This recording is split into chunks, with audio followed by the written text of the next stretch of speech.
உலகத்தில் எது எதுக்கும் ஆராய்ச்சி கூடங்கள் இருக்குதுல்ல, அது மாதிரி தூக்கத்தை பற்றி ஆராய்ச்சி பண்ணுறதுக்கு ஒரு ஆராய்ச்சி கூடம் இருக்குது. அப்படி ஆராய்ச்சி பண்ணணும்னா அதுக்கு மூழ்கிக்கிட்டு இருக்கணும்ல. அதனால தான் அந்த ஆராய்ச்சி கூடம் இங்கே இல்லை. அமெரிக்காவில் பாஸ்டன் பல்கலைக்கழக மருத்துவமனையில் அது இருக்குது. அங்கே தூக்கத்தை பற்றி பலவிதமான ஆராய்ச்சிகள் பண்ணிகிட்டு இருக்கிறாங்க. அந்த ஆராய்ச்சி கூடத்தில் இயக்குனராக இருக்கிற ஒரு நிபுணர், அவர் என்ன சொல்கிறார் தெரியுமா?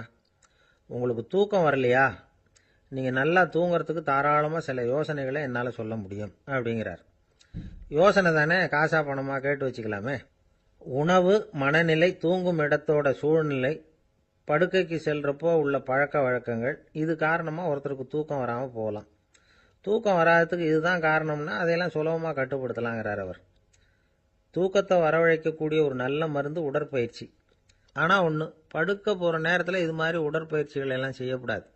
கொஞ்சம் முன்னாடி பகல்லையே இந்த பயிற்சிகளை செய்கிறது நல்லது. தூக்கம் வராமல் அவதிப்படுறவங்க பிற்பகல் நேரங்களில் காஃபி, டீ இது மாதிரி பானங்களை சாப்பிடக்கூடாது. மது அருந்துறது கூட தூக்கத்தை பாதிக்கும். வெது வெதுப்பான நீரில் குளிக்கிறது, தியானத்தில் ஈடுபடுறது, ஓய்வாக இருக்கிறது, படுக்கிறது, அதாவது படுக்கிறதுக்கு முன்னாடி ஒரு குவளை பால் சாப்பிட்றது, இதெல்லாம் தூக்கத்தை வரவழைக்கிறது ரொம்ப உதவியாக இருக்கும். இன்னொரு விஷயம் என்னென்னா, தூங்கி ஆகணுமேங்கிற கவலை வேண்டியதில்லை. அப்படி நினச்சி கவலைப்படுறதை விட்டுடணும். தூக்கம் வரலையா, உடனே படுக்கையை விட்டு எழுந்திருக்க வேண்டியது. வெளியில் வாங்க, வேறு ஏதாவது வேலையில் ஈடுபடுங்க, கொஞ்சம் நேரம் உலாவுங்க, அல்லது ஏதாவது ஒரு புஸ்தகத்தை எடுத்து படிங்க. களைப்பு ஏற்பட்டால் மறுபடியும் படுக்கைக்கு போங்க. தூக்கம் தானாக வந்துடும். ஒரு விஷயத்தை மட்டும் நல்லா ஞாபகத்தில் வச்சுக்கணும். படுக்கைக்கு போகிறப்போ உங்கள் மற்ற எல்லா பிரச்சனைகளையும் மறந்துடணும். அது எப்படி சார் முடியும், அந்த நேரம் தானே எல்லா பிரச்சனையும் வரிசையாக ஞாபகத்துக்கு வருது அப்படின்னு நாம் நினைக்கலாம்.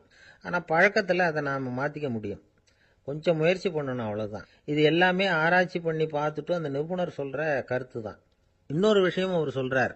அது என்னென்னா, உடல் கோளாறு காரணமாக தூக்கம் வராமல் அவதிப்படுறவங்களுக்கெல்லாம் இந்த யோசனைகள் சரியாக வராது அப்படிங்கிறார்.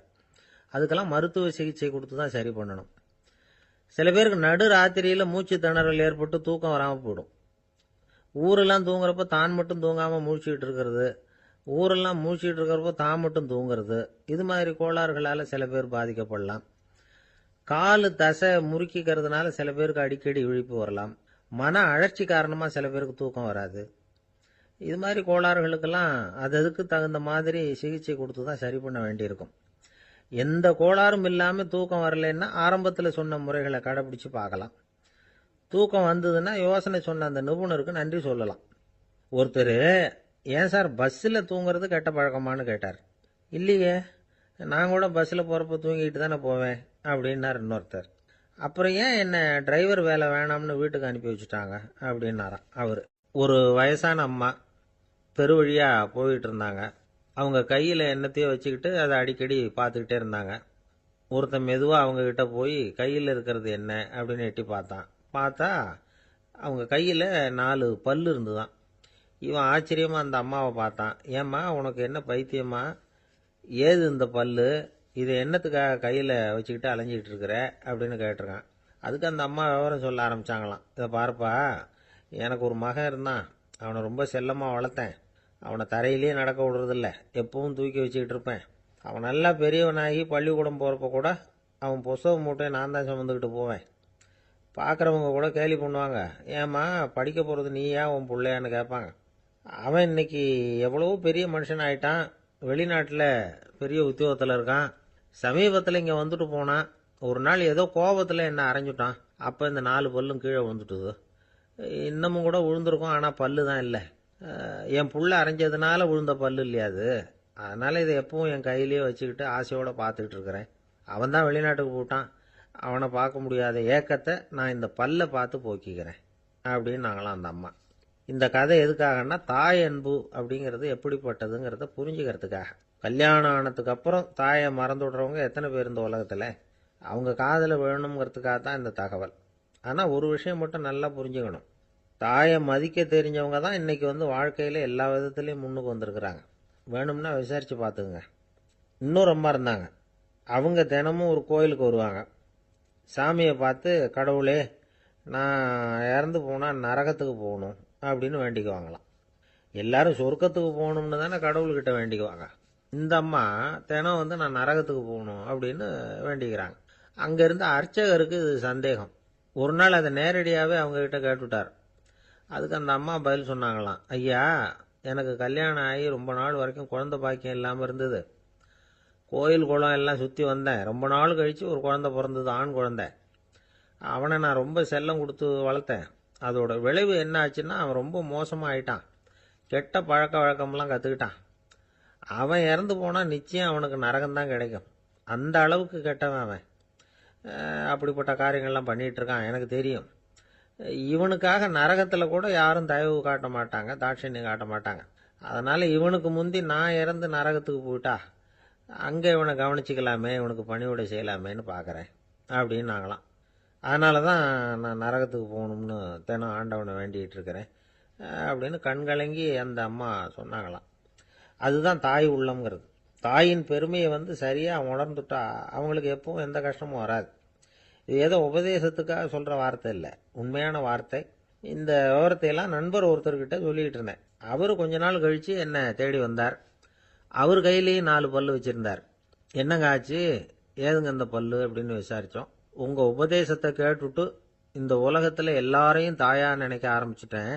ஒரு அம்மாவை கடத்தரில் பார்த்து தாயேன்னு கூப்பிட்டேன். அவங்க உடனே பலார்னு என்னை அரைஞ்சிட்டாங்க. பல்லு விழுந்துட்டுது. அதை தான் பொறுக்கி எடுத்துக்கிட்டு நேராக உங்களை தேடி வந்துக்கிட்டு இருக்கிறேன்னார். தாயேன்னு தானே கூப்பிட்டீங்க, அதுக்கு ஏன் அரைஞ்சாங்க அப்படின்னு கேட்டோம். நான் தாயேன்னு கூப்பிட்டது அவங்க காதில் நாயேன்னு விழுந்துட்டு தான், அதுதான் அப்படி ஆயிட்டுது அப்படின்னார். என்ன சார், உங்கள் பையன் என்ன செஞ்சுக்கிட்டு இருக்கிறான் இப்போ அப்படின்னு கேட்டார் ஒருத்தர். அடிக்கடி கண்ணாடி முன்னாடி நின்று அழகு பார்த்துக்கிட்டு இருக்கிறான் சார் அப்படின்னாரு அப்பா. இளம் பருவம் இப்படி தான் இருக்கும், அதையெல்லாம் சாதாரணமாக நினச்சிடாதீங்க அப்படின்னாரு அவர். என்ன சார் சொல்கிறீங்க, கண்ணாடி முன்னாடி நின்றுக்கிட்டு நேரத்தை வீணாக்கிக்கிட்டு இருக்கான், அதை ஒரு பெரிய விஷயமா நான் நினைக்கணுமா அப்படின்னாரு இவர். இளம் பருவத்தில் இளைஞர்களுக்கும் சின்ன பொண்ணுங்களுக்கும் அடிக்கடி கண்ணாடியில் பார்க்கணும்னு தோணும். அது வெறுமனே அழகு பார்க்கறது மட்டும் இல்லை, அவங்க தங்களையே தேடி கண்டுபிடிக்கிற ஒரு முயற்சி அது. இது ஒரு மனோதத்துவ விளைவு. இது வரைக்கும் சின்ன பிள்ளையா இருந்துட்டோம், இனிமேல் நாமளும் மற்றவங்க மாதிரி மனிதர்கள் தான் அப்படிங்கிற உணர்வு அவங்களுக்கு வருது. தங்களோட முகம் எப்படி இருக்குது, அழகு எப்படி இருக்குது, உடம்பு நேரம் எப்படி இருக்குது, முடி எப்படி இருக்குது அப்படிங்கிறதையெல்லாம் கண்டுபிடிக்கிறாங்க. அதுக்கப்புறம் இன்னொரு ஆணோ பொண்ணோ தன்னை கவனிக்கணும் அப்படின்னு நினைக்கிறாங்க. இதெல்லாம் மனோதத்துவ உண்மைகள், இதெல்லாம் இயற்கை.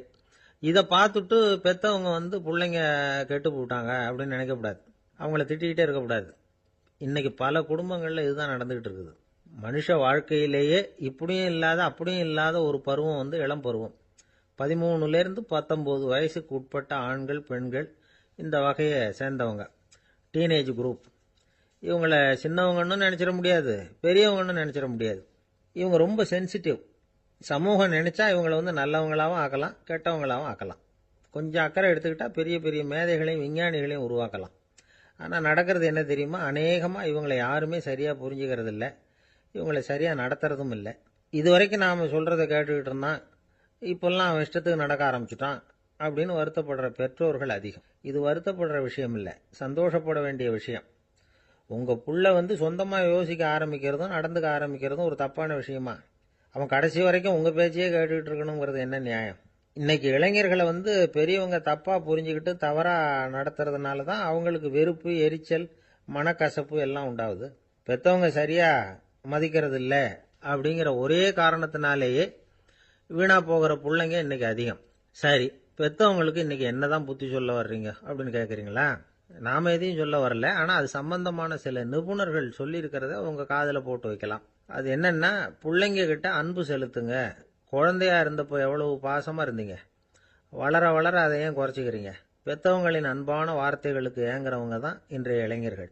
அவங்க எதை சொன்னாலும் அதை அக்கறையாக காது கொடுத்து கேளுங்க, அலட்சியப்படுத்தாதீங்க.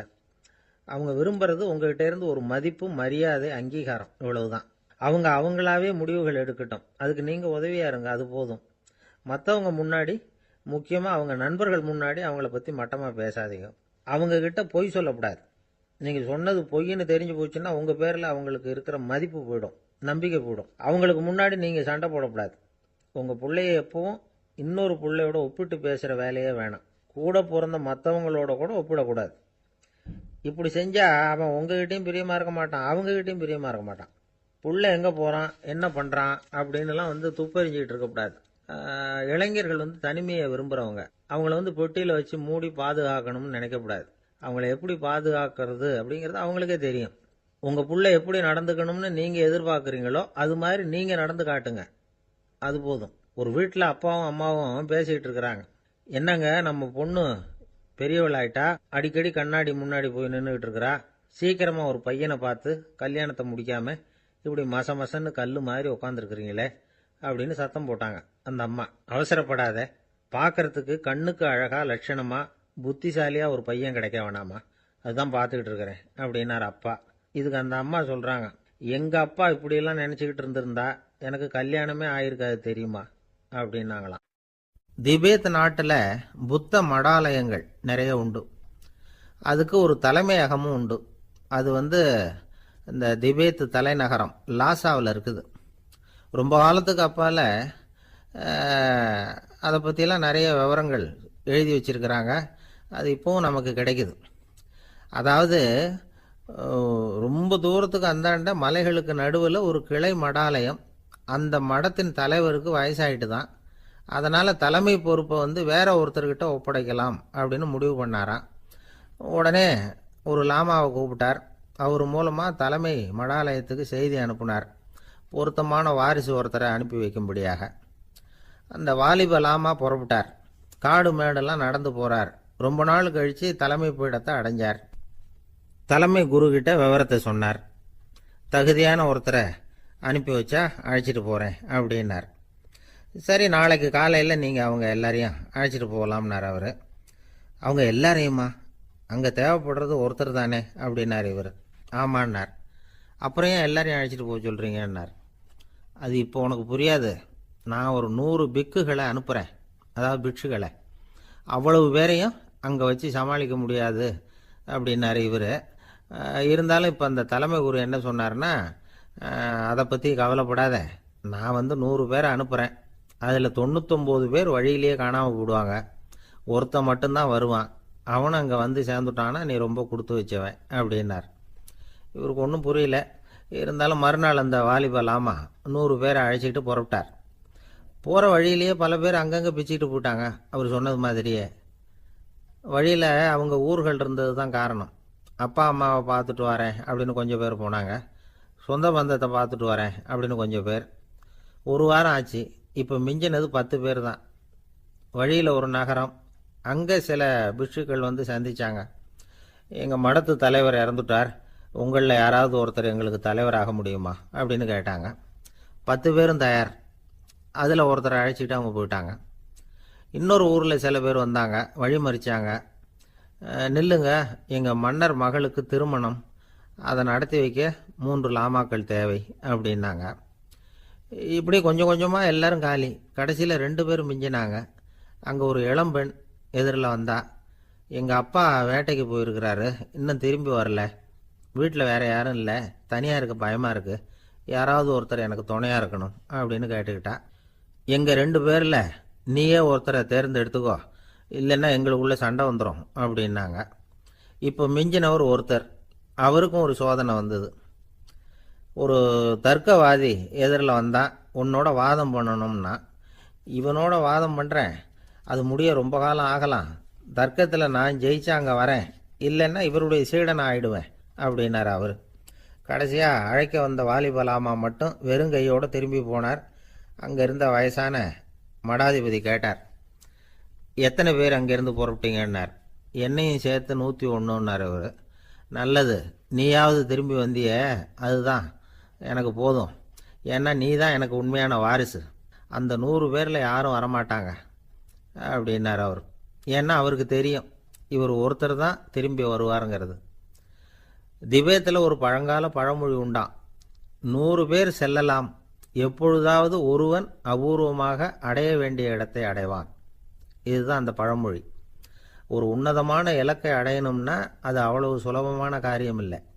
இந்த காலத்து மடாலயம் ஒன்று, அதில் ஒரு தலைவர், அவருக்கு வயசாயிட்டுது, தனக்கு ஒரு வாரிசை நியமிக்கணும் அப்படின்னு ஆசைப்பட்டார். ரொம்ப கஷ்டப்பட்டு ஒருத்தரை பிடிச்சார், தனக்கு வாரிசாக நியமிச்சுட்டு அவர் சமாதி ஆகிட்டார். புதுசாக பொறுப்பேற்றுக்கிட்டவர் அப்படியே உட்காந்துருந்தார். அவரை தேடிட்டு பத்திரிகை நிருபர்கள்லாம் வந்தாங்க, கேட்டாங்க. அவர் உங்கள் பொறுப்பில் அவர் பெரியவர் விட்டுட்டு போன இது எவ்வளவு சுமாராக தேரும், எவ்வளவு விட்டுட்டு போனார் அப்படின்னு கேட்டிருக்கிறாங்க. அது என்ன ஒரு 50 லட்சம் இருக்கும் அப்படின்னாராம். அவ்வளவும் பணமா அப்படின்னு கேட்டிருக்காங்க. இல்லைங்க, கடன் அப்படின்னாராம் இவர். ஒரு தடவை கலைவாணர் NS கிருஷ்ணன் பேராசிரியர் கல்கியை சந்தித்து பேசிக்கிட்டு இருந்தாராம். கலைவாணர் கல்கியை பார்த்து, எனக்கு கதை எழுத ஆசையாக இருக்குது, எப்படி எழுதுறதுன்னு கேட்டாராம். கதை எழுதுறதுக்கு 4 மை வேணும்னாராம் கல்கி. அப்படியா, அப்படின்னா என்னென்ன கலர் மை அப்படின்னு கேட்டிருக்காரு கலைவாணர் சிரிச்சுக்கிட்டே.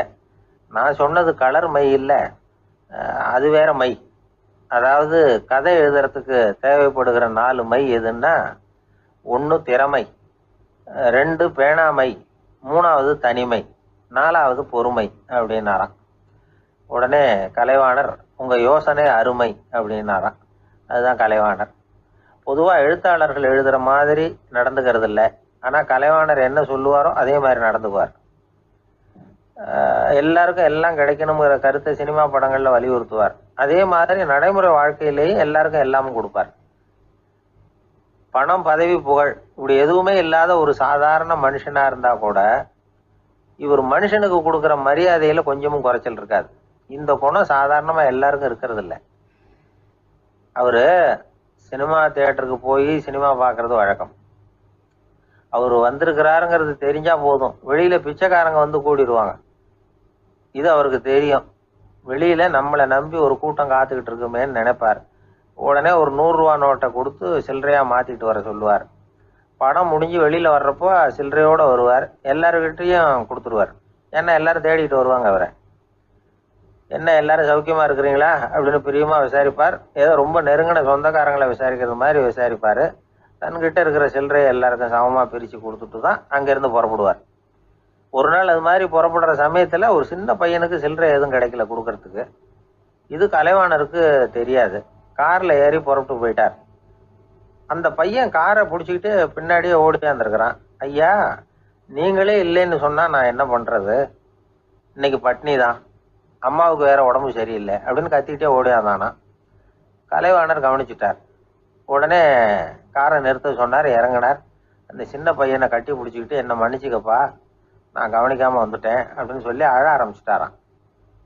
இன்னொரு தடவை இதே மாதிரி ஒரு தியேட்டர்லேருந்து வெளியில் வந்திருக்கிறார். ஒரு ஆள் அவர்கிட்ட வந்து நின்றுருக்கார்.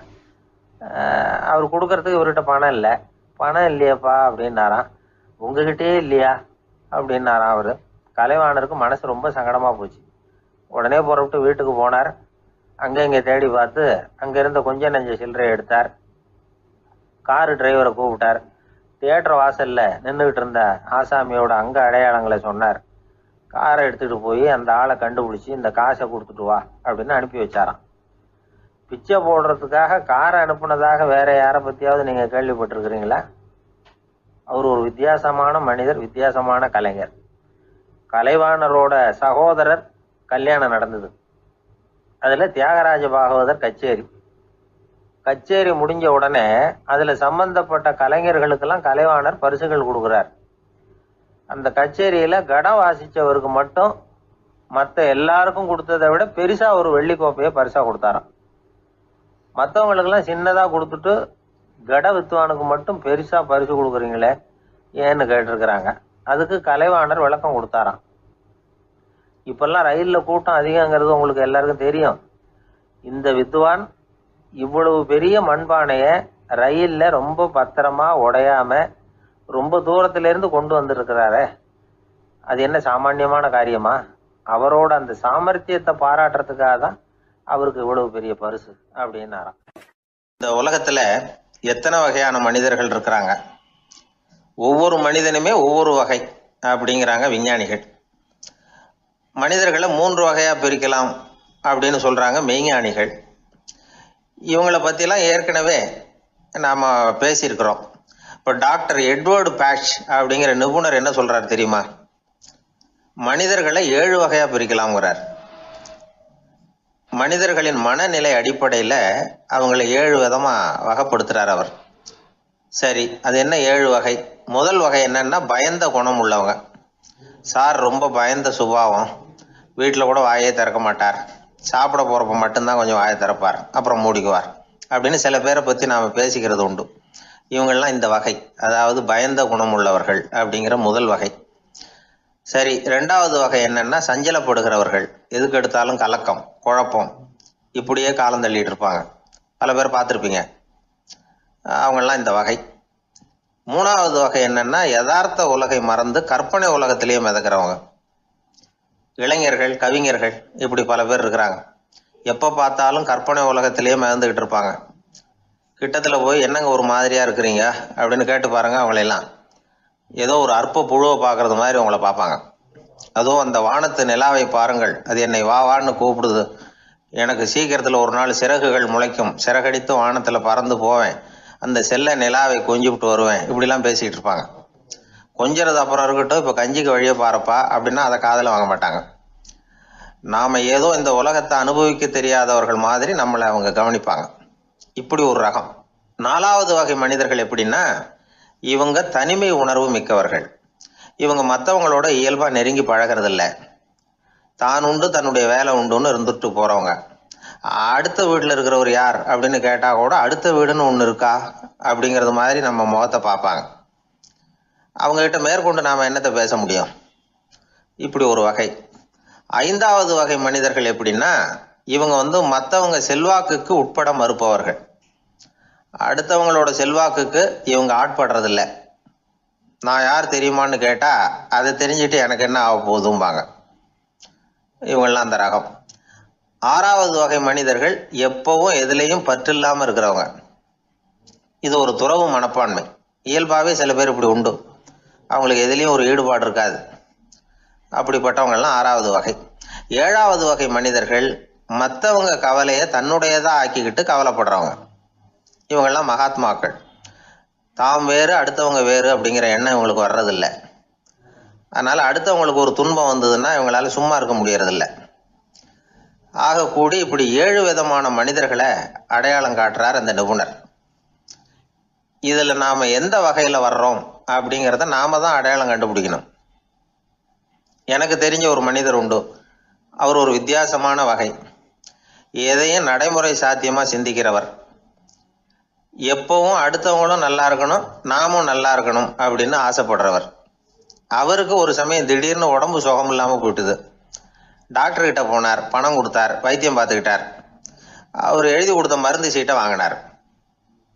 ஒரு மருந்து கடைக்கு போனார், பணம் கொடுத்தார், மருந்து வாங்கினார். அதை எடுத்துகிட்டு வீட்டுக்கு வந்தார். அதுக்கப்புறம் அந்த மருந்து அவர் சாப்பிடணும்ல, சாப்பிடவே இல்லை, அப்படியே சும்மா வச்சுட்டார். அவரை பார்த்து கேட்டேன், ஏன் சார் இப்படி பண்ணுறீங்க, வீண் செலவு தானே இது, நீங்கள் ஏன் டாக்டர்கிட்ட போய் பணம் செலவு பண்ணுனீங்கன்னு கேட்டேன். அவர் சொன்னார், டாக்டர் வாழணும் இல்லையா, அதனால தான் அப்படின்னார். சரி, அப்புறம் ஏன் மருந்து வாங்கினீங்க அப்படின்னு கேட்டேன். மருந்து கடைக்காரர் வாழணும் இல்லையா, அதனால தான் அப்படின்னார். சரி, அப்புறம் ஏன் வாங்கின மருந்து சாப்பிடாம வச்சுட்டீங்க அப்படின்னதுக்கு, நான் வாழணும் இல்லையா அதனால தான் அப்படின்னார். இவர் வாழ்க்கையை புரிஞ்சுக்கிட்டவர். இப்படி வாழ்க்கையை புரிந்து கொண்டு வாழ தெரிஞ்சுக்கணும். எந்த வகை மனிதர் நாம் அப்படிங்கிறத புரிஞ்சுக்கிட்டு வாழ்ந்தோம்னா வாழ்க்கையில வெற்றி நிச்சயம். ஒரு நாள் காலை நேரம் ஒரு குரு படுக்கையை விட்டு எழுந்திருக்கிறார். உடனே சீடர்களை பார்த்து எல்லாரும் இப்படி வாங்கங்கிறார். எல்லாரும் வர்றாங்க வேகமாக. என்னங்க வேணும் உங்களுக்கு அப்படிங்கிற மாதிரி எல்லாரும் குருவை பார்த்தாங்க பயபக்தியோட. குரு அந்த சீடர்களை பார்த்து, இதை பாருங்க, இப்போ நான் ஒரு சிக்கலான விவகாரத்தில் மாட்டிக்கிட்டு இருக்கிறேன், அதை நீங்கள் தீர்த்து வச்சா நல்லதுன்னார். சீடர்களுக்கு ஒன்றும் புரியல. என்ன இது, இவர் இப்படி சொல்கிறாரு, நமக்குள்ள எல்லா விவகாரங்களையும் தீர்த்து வைக்கிறவர் நம்ம குருநாதர், அவருடைய விவகாரத்தை நாம் தீர்த்து வைக்கிறதா, ஆச்சரியமாக இருக்குதே, குருநாதருக்கே சிக்கலா அப்படின்னு யோசனை பண்ண ஆரம்பித்தாங்க. இருந்தாலும் ரொம்ப பணிவாக கேட்டாங்க, சுவாமி உங்களுக்கே சிக்கலா, இந்த உலகத்து சிக்கல்களுக்கும் சிரமங்களுக்கும் அப்பாற்பட்டவர் அல்லவா தாங்கள், அப்படிப்பட்ட உங்களுக்கு சிக்கல்னா அது எப்படி அப்படின்னாங்க. எனக்கு ஏற்பட்டிருக்கிற சிக்கல் அவ்வளவு பெருசு, ரொம்ப பெரிய விவகாரம் அது அப்படின்னார் குரு. கொஞ்சம் விவரமாக சொல்லுங்க அப்படின்னாங்க இவங்க. இப்போ அந்த குரு விவரத்தை சொன்னார். அதாவது நேற்று ராத்திரி நான் ஒரு கனவு கண்டேன். அந்த கனவுல நான் ஒரு பட்டாம்பூச்சியாக மாறிட்டேன். அப்படி மாறி ஒவ்வொரு மலராக பறந்து போய் உட்காந்து தேன் சாப்பிட்டேன் அப்படின்னார். சீடர்கள் இதை கேட்டதும் ரொம்ப திகைச்சு போயிட்டாங்க. என்ன இது, இது ஒரு பெரிய பிரச்சனையா? ஒரு சாதாரண கனவு கண்டதுக்காகவா இந்த காலை வேளையில் நம்மளையெல்லாம் குருநாதர் இவ்வளவு அவசரமாக கூப்பிட்டுருக்கார் அப்படின்னு நினச்சாங்க. இருந்தாலும் கேட்டாங்க, இதில் என்ன சிக்கல் சுவாமி? கனவுங்கிறது எல்லாருக்கும் வரத்தானே செய்யும் அப்படின்னார் ஒரு சீடர். சீடர்களே, பிரச்சனை அது இல்லை. நான் இன்னைக்கு காலையில் கண்ணு முழிச்சு பார்த்தப்போ நான் நானாக மறுபடியும் மாறிட்டேங்கிறத தெரிஞ்சுக்கிட்டேன். இதில் சிக்கல் என்னன்னா, இப்போ அந்த பட்டாம்பூச்சி தான் நானா ஆயிட்டதாக கனவு கண்டுகிட்டு இருக்கா அப்படிங்கிறது தான். ஒரு மனுஷன் பட்டாம்பூச்சி ஆகிறதாக கனவு காண முடியுங்கிறப்போ அந்த பட்டாம்பூச்சியும் மனுஷனாக ஆகிறதாக கனவு காண முடியும் இல்லையா? இப்போ எனக்கு யதார்த்த நிலை தெரியணும், எது நிஜம்னு தெரியணும். நேற்று ராத்திரி நான் கண்டது கனவா, அல்லது இது பட்டாம்பூச்சி கண்டுகிட்டு இருக்கிற கனவா? இதுதான் குரு கேட்ட கேள்வி. இதை கேட்டதும் சீடர்கள் ரொம்ப குழம்பி போயிட்டாங்க. சுவாமி, இது வரைக்கும் நாங்கள் தூங்குறப்ப பார்க்கறது கனவுன்னும் மூழ்கிட்டு இருக்கிறப்ப பார்க்கறது நனவுன்னு நம்பிக்கிட்டு இருக்கிறோம். இப்போ எங்களை ரொம்ப குழப்பிட்டீங்க, இதுக்கு பதில் சொல்ல எங்களுக்கு சக்தி இல்லை அப்படின்னு சொல்லிவிட்டாங்களாம். அதுக்கப்புறம் அந்த குரு சொன்னாராம், நினைவு தான் முக்கியமான அம்சம். முடிவு கட்டம்னா பகலின் நினைவுகளை விட இரவின் கனவுகளே ரொம்ப உண்மை. ஒருத்தன் தூங்க போனால் தூங்கிக்கிட்டே இருந்தால் அவன் காணும் கனவு பொய்ங்கிறத அவன் உணர மாட்டான். ஒவ்வொரு கனவும் காணும் பொழுது அது ரொம்ப உண்மையாக தான் தெரியுது. ஒரு கனவு கூட உண்மை இல்லைன்னு கனவுல தோன்றுவதே இல்லை அப்படின்னார் குரு. அகில வாழ்வு அத்தனையும் சொற்பனம் கண்டாய் அப்படிங்கிறார் தாயுமானவர். ஆகையினால நம்ம கனவுலேருந்து நாம் என்னைக்கு முழிச்சிக்க போகிறோம் அப்படிங்கிறது தான் ஒரு முக்கியமான கேள்வி. ஒருத்தர் வந்தார், காலில் கட்டோடு வந்தார். என்னங்க காலில் கட்டுன்னு? சார், நேற்று ராத்திரி தூக்கத்தில் எங்கள் வீட்டு கூரையில் ஏணியை சாத்தி வச்சு இறங்கினப்போ வழுக்கி விழுந்து காலை உடச்சிக்கிட்டேன்னார். உங்கள் வீட்டில் தான் ஏணியே கிடையாது சார் அப்படின்னு. உண்மைதான் சார், நான் கீழே விழுந்து முழிச்சுக்கிட்டதுக்கு அப்புறம் தானே ஏணி இல்லைங்கிறது எனக்கு ஞாபகம் வந்தது அப்படின்னார். இப்போ மேலே எனக்கு அளவு கடந்த அன்பு அப்படின்னு யாராவது சொன்னால் அதை அலட்சியமாக நினச்சிடக்கூடாது. அது கொஞ்சம் சீரியஸான விஷயம். அளவுக்கு மிஞ்சினா எதுவுமே இடைஞ்சல் தானே. அன்பும் அப்படி தான். அன்பு அதிகமாக இருந்தால் அது எப்படி கெடுதல் பண்ணும் அப்படிங்கிற சந்தேகம் உங்களுக்கு வரலாம். தசரதன் கதை என்னாச்சு? கைகை மேலே வச்சு அளவு கடந்த அன்பு ராமன் காட்டுக்கு போகிறாப்புல ஆயிட்டுதுல்ல. தசரதன் எப்பேற்பட்ட அரசன்? விஸ்வாமித்திரர் சொல்கிறார், என்ன மாதிரி முனிவர்களுக்கும் தேவர்களுக்கும் ஏதாவது கஷ்டம் வந்தால் முதல்ல முருகன் கிட்ட போவோம், அப்புறம் பரமசிவனை போய் பார்ப்போம், அதுக்கப்புறம் திருமால்கிட்ட போவோம், அப்புறம் பிரம்மன் இந்திரன் இவங்களையெல்லாம் போய் பார்ப்போம். இவங்களாலையெல்லாம் முடியலன்னா கடைசியில் அயோத்திக்கு வருவோங்கிறார். உன்னை விட்டால் வேற கதி உண்டோ அப்படின்னு தசரதனை பார்த்து விஸ்வாமித்திரரே சொல்கிறார். அப்பேற்பட்ட அரசன் தசரதன் கைகேயி காலில் விழறான். உன் பாதங்களை தொட்டு கெஞ்சி கேட்டுக்கிறேன், ராமனை காட்டுக்கு அனுப்பாதேங்கிறான். தசரதனுடைய இந்த நிலைமைக்கு என்ன காரணம்? அவன் கைகேயி மேலே வச்ச அளவு கடந்த அன்பு தான் காரணம். இப்போ சொல்லுங்க, அன்பாக இருந்தாலும் அது அளவுக்கு மீறி போனால் கெடுதல் பண்ணுமா பண்ணாதா? அது மட்டும் இல்லை, அளவு கடந்த அன்பு நீதிக்கும் நியாயத்துக்கும் புறம்பான காரியங்களையும் செய்ய வச்சிரும். தசரதன் மிகச்சிறந்த நீதிமான், தர்மத்துக்கு விரோதமாக ஒரு காரியமும் செய்யாதவன். அப்பேற்பட்டவன் தன்னுடைய மனைவியை பார்த்து என்ன சொல்கிறான் தெரியுமா? உனக்காக நான் என்ன செய்யணும்னு சொல்லு, செய்கிறேன். ஒரு குற்றமும் செய்யாத ஒருத்தனை கொல்லணுமா கொல்றேன். மரண தண்டனை விதிக்கப்பட்ட ஒருத்தனை விடுதலை செய்ய சொல்றியா செய்கிறேன். எந்த பிச்சைக்காரனையாவது கோடீஸ்வரனாக சொல்றியா ஆக்குறேன், அல்லது கோடீஸ்வரனை பிச்சைக்காரன் ஆக்கணுமா ஆக்குறேன் அப்படிங்கிறான். நீதிக்கு விரோதமான இந்த பாவங்களை செய்யறதுக்கு அப்பேற்பட்ட அரசன் எப்படி துணிஞ்சான்? மனைவி பேரில் வச்ச அளவு கடந்த அன்பு தான் காரணம். திரிசூலம், வஜ்ராயுதம், வாள் இதுகளால் தாக்கப்பட்டா கூட அதையெல்லாம் கொஞ்சம் கூட லட்சியம் பண்ணாத ஒருத்தன் காமதேவனுடைய மலர் அம்புகள் தாக்குனா அதை அவனால் தாக்கு பிடிக்க முடியல, விழுந்துடுறான். காமதேவனுக்குள்ள மகிமையே அதுதாங்கிறார் துளசிதாசர். அதனால தான் பெரியவங்கள்லாம் என்ன சொல்கிறாங்கன்னா, எதையும் அளவுக்கு மீறி செய்யாதேங்கிறாங்க. அப்பா, அம்மா, மனைவி, மக்கள் எல்லார் பேர்லேயும் அன்பு அவசியம்தான்.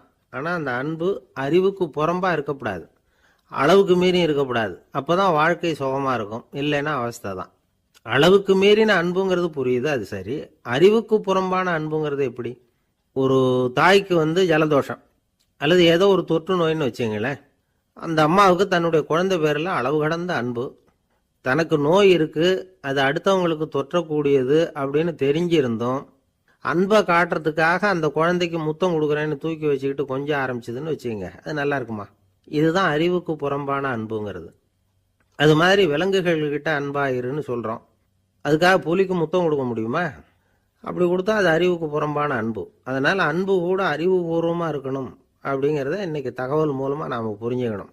இந்த காலத்து காதலன் தன்னுடைய காதலிகிட்ட சொன்னானாம், இதை பாரு, உன் பேரில் எனக்கு அளவு கடந்த அன்பு, உனக்காக என்ன செய்யணும் சொல்லு செய்கிறேன், நெருப்பில் நடக்கணுமா நடக்கிறேன், நீரில் குதிக்கணுமா குதிக்கிறேன், உயிரையே கொடுக்கணுமா கொடுக்குறேன் அப்படின்னா.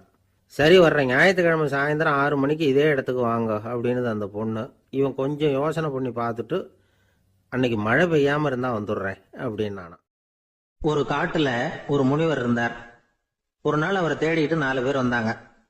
சுவாமி, எங்களுக்கு ரொம்ப நாளாக ஒரு சந்தேகம்னாங்க. என்னன்னு கேட்டார். இந்த உலகத்தில் எவ்வளவோ காரியங்கள் நடக்குது, எது நியாயம் எது அநியாயம் அப்படின்னு புரிஞ்சுக்க முடியலன்னாங்க. அது யாராலையும் புரிஞ்சுக்க முடியாதுன்னார் முனிவர். வந்தவங்களுக்கு ஆச்சரியமா போச்சு, ஒரு மாதிரியா பார்த்தாங்க. இதை முனிவர் கவனிச்சார். சரி, புறப்படுங்க என்னோடன்னார். எங்கன்னு கேட்டாங்க. இப்போ உங்க 4 பேரையும் ஒரு புஷ்பக விமானத்துல அழைச்சிட்டு போறேன். இந்த உலகத்துல சர்வசாதாரணமா நடக்கக்கூடிய ஒரு காட்சியை உங்களுக்கு காட்ட போறேன். நீங்க பார்க்க போற அந்த காட்சி நியாயமா அநியாயமா அப்படிங்கறத என்கிட்ட சொல்லணும். நீங்க சரியான பதில் சொன்னா புஷ்பக விமானத்துல தொடர்ந்து பிரயாணம் பண்ணலாம். தவறான பதில் சொன்னா இந்த புஷ்பக விமானம் உங்களை கீழே தள்ளி விட்டுரும் அப்படின்னார். 4 பேருக்கும் பயம்தான், இருந்தாலும் முனிவர் கூப்பிடுறாரு அப்படின்னு சொல்லி புறப்பட்டாங்க. அவங்க எல்லாரும் புறப்பட்டு ஒரு காட்டு வழியா போயிட்டு இருக்கிறாங்க புஷ்பக விமானத்துல. அங்க நடக்கிற ஒரு காட்சியை காட்டுறார் முனிவர். அதோ அங்க பாருங்கன்னார். அந்த விமானத்துல இருந்தபடியே எல்லாரும் கீழே குனிஞ்சு பாக்குறாங்க. அங்க ஒரு தாய் புலி அப்பதான் குட்டி போட்டிருக்கு. குட்டிகளை ஈன்ற உடனே பசிக்கு இறை தேடி அந்த பக்கமா வருது. அதே நேரம் ஒரு தாய் மான், அதுவும் அப்பதான் குட்டி போட்டிருக்கு. அதுவும் இதே மாதிரி குட்டிகளை ஈன்ற உடனே பசிக்கு இறை தேடி அந்த பக்கமா வருது. இப்ப அந்த புலி அந்த மானை அடிச்சு போட்டுடுது.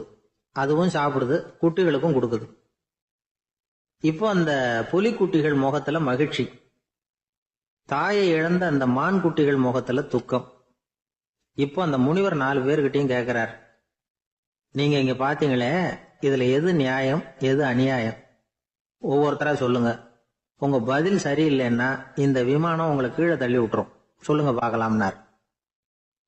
முதல்ல ஒருத்தன் சொன்னான், அந்த புலி செஞ்சது சரிதாங்க, அது பசிக்கு அதுதான் ஆகாரம், தன்னுடைய பசிக்கு தானே இறை தேடிக்கிட்டுது, அதுல என்ன தப்பு, அவ்வளவுதான், அதனால புலி செஞ்சது நியாயம்தான் அப்படின்னா. அவ்வளவுதான், அந்த விமானம் அவனை அப்படியே கீழே தள்ளி விட்டுட்டுது.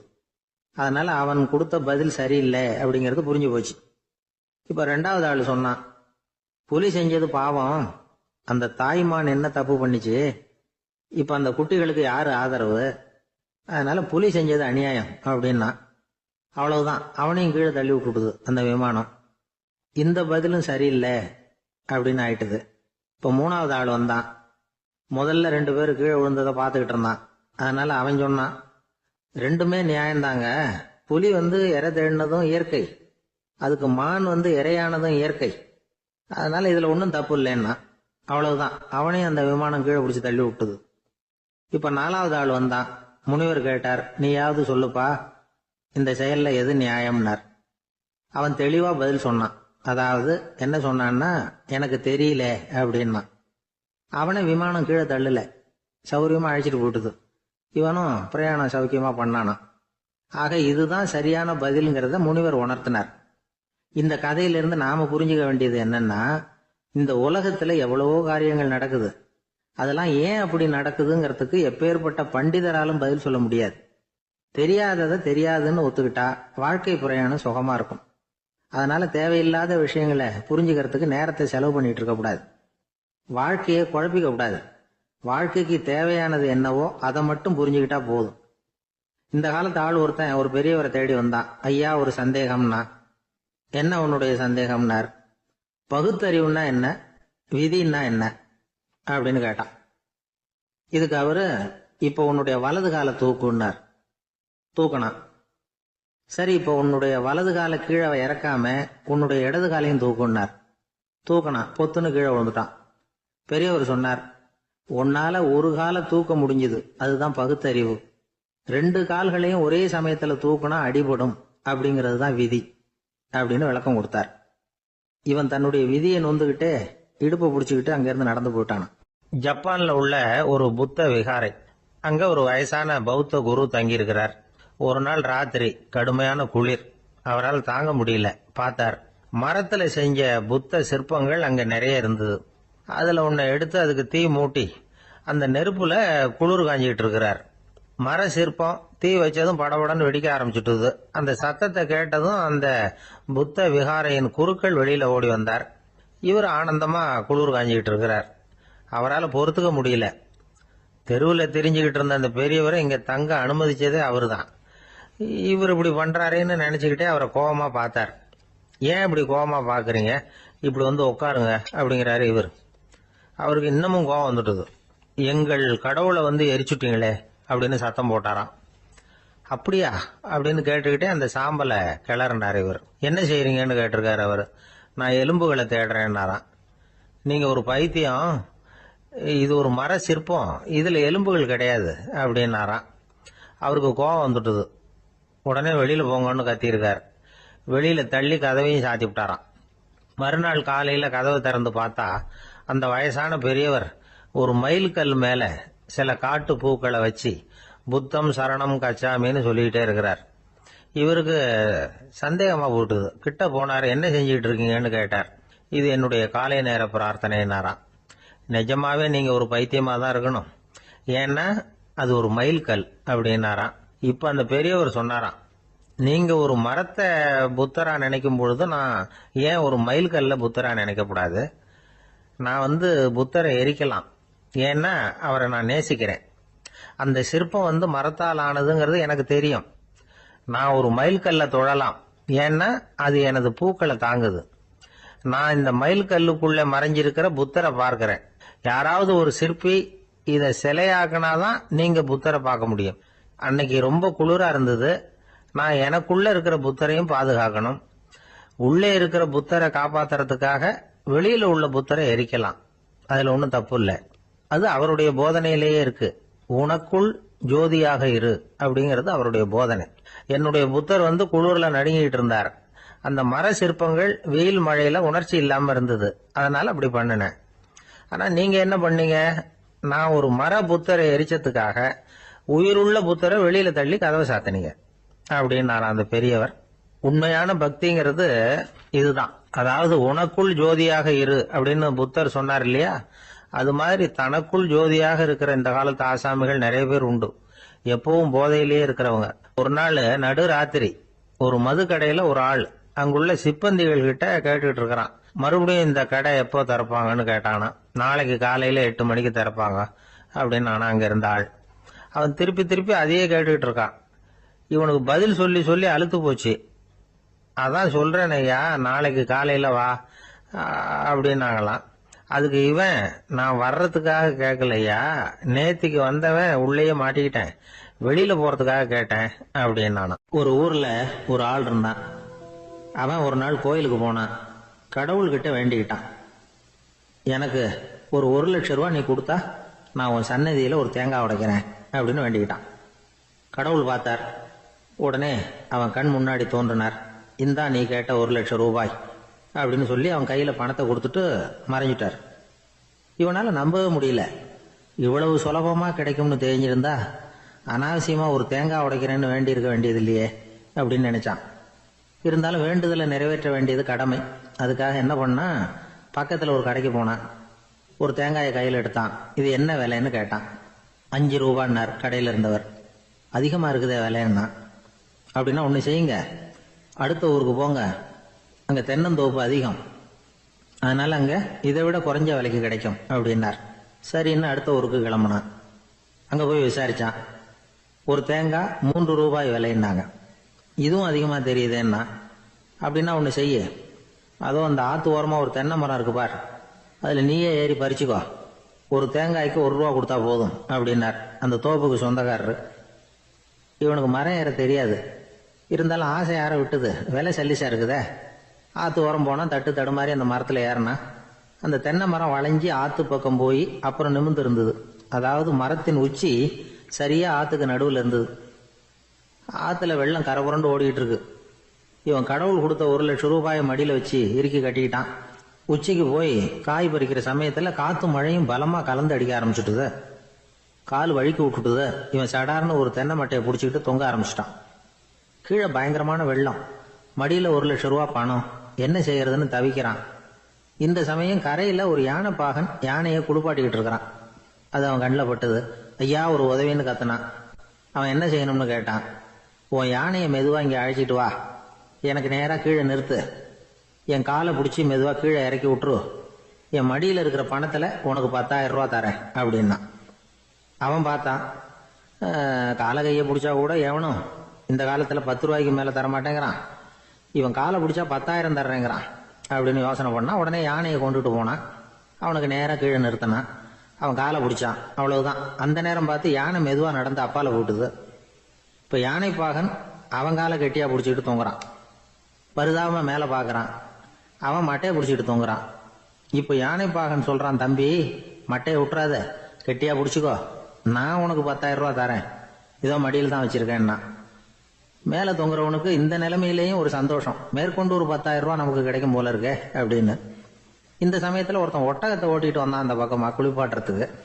யானை பாகம் பார்த்துட்டான். ஐயா ஒட்டகக்காரரே, அதை இங்கே கொண்டுட்டு வா, எங்கள் காலை பிடிச்சி பத்திரமா இறக்கி விடு, நாங்கள் பணம் கொடுக்குறோம்னா. அவனும் பணத்துக்கு ஆசைப்பட்டு வந்தான். அவன் காலை பிடிக்கிற சமயம் ஒட்டகமும் நழுவி போட்டுது. இப்போ 3 பேருமே வரிசையாக தொங்குறாங்க. ஒட்டகக்காரன் கத்துறான், தம்பி மட்டையை விட்டுறாத, கெட்டியா பிடிச்சிக்கோ, நான் என் மடியில் இருக்கிற 5,000 உனக்கு தந்துடுறேன்னா. மேலே தொங்குறவனுக்கு இன்னமும் சந்தோஷம். இவனும் பணம் தர்றேங்கிறான் அப்படின்னா இன்னைக்கு நமக்கு மொத்த பண வரவு எவ்வளவு அப்படின்னு ஒவ்வொன்றா கூட்டி பார்க்க ஆரம்பிச்சான். மனக்கணக்கு சரியா வரல. அதனால அப்படியே விரல விட்டு எண்ண ஆரம்பிச்சான். அவ்வளவுதான். மட்டையை விட்டுட்டு கை நழுவி வந்துட்டுது. 3 பேரும் பொத்துன்னு ஆத்துல விழுந்தாங்க. படாத பாடுபட்டு தட்டு தடுமாறி கரைக்கு வந்து சேர்ந்தாங்க. 3 பேர் மடியில் இருந்த பணமும் ஆத்தோட போட்டுது. பேராசை பெருநஷ்டம் அப்படின்னு ஒரு பழமொழி இருக்குல்ல, அதை விளக்கறதுக்காக சொல்லப்பட்ட கதை இது. இந்த காலத்துல ஒருத்தர் ஒரு நீச்சல் குளத்துல நீச்சல் அடிச்சுக்கிட்டு இருக்கிறார். காவலுக்கு இருந்தவர் அதை கவனிச்சுட்டார். கரையிலேருந்து சத்தம் போட்டாராம், இதோ பாருங்க, இங்க ராத்திரி 8 மணிக்கு மேல நீச்சல் அடிக்கிறது சட்டப்படி குற்றம், அதுக்கு அனுமதி கிடையாது, தெரியாதா உங்களுக்கு அப்படின்னாராம். இதுக்கு அவரு, ஐயோ நான் நீச்சல் அடிக்க வந்தவன் இல்லைங்க, சும்மா சுத்தி பார்க்க வந்தவன், தடுமாறி குளத்துல விழுந்துட்டேன், நீச்சல் தெரியாது, அதனால தத்தளிச்சுக்கிட்டு இருக்கிறேன் அப்படின்னு கத்துனாராம். கரையில இருந்தவர் பார்த்தார். ஓ அப்படின்னா சரி, அதுக்கு ஒன்றும் தடை இல்லை அப்படின்னு சொல்லிவிட்டு அவர் பாட்டு நடந்து போயிட்டாராம். ஒரு ஆள் இருந்தார். அவர் தன்னை ஒரு குருன்னு சொல்லிக்கிட்டார். மௌன குரு, வாயே திறக்கிறது இல்லை. அவருக்கு 2 சீடர்கள் உண்டு. இவங்க தான் வர்றவங்க கிட்ட பேசுவாங்க, விளக்கம் கொடுப்பாங்க. ஒரு நாள் இந்த சீடர்கள் 2 பேரும் எங்கேயோ வெளியில போயிட்டாங்க. அந்த நேரம் பார்த்து ஒருத்தர் அங்க வந்தார். குரு கிட்ட போனார். குருவே, புத்தர்னா என்னன்னு கேட்டார். குருவுக்கு ஒன்றும் புரியல. அவர் உண்மையான குருவா இருந்தாவில புரியும். அவர் திருன்னு முழிக்க ஆரம்பிச்சுட்டார்.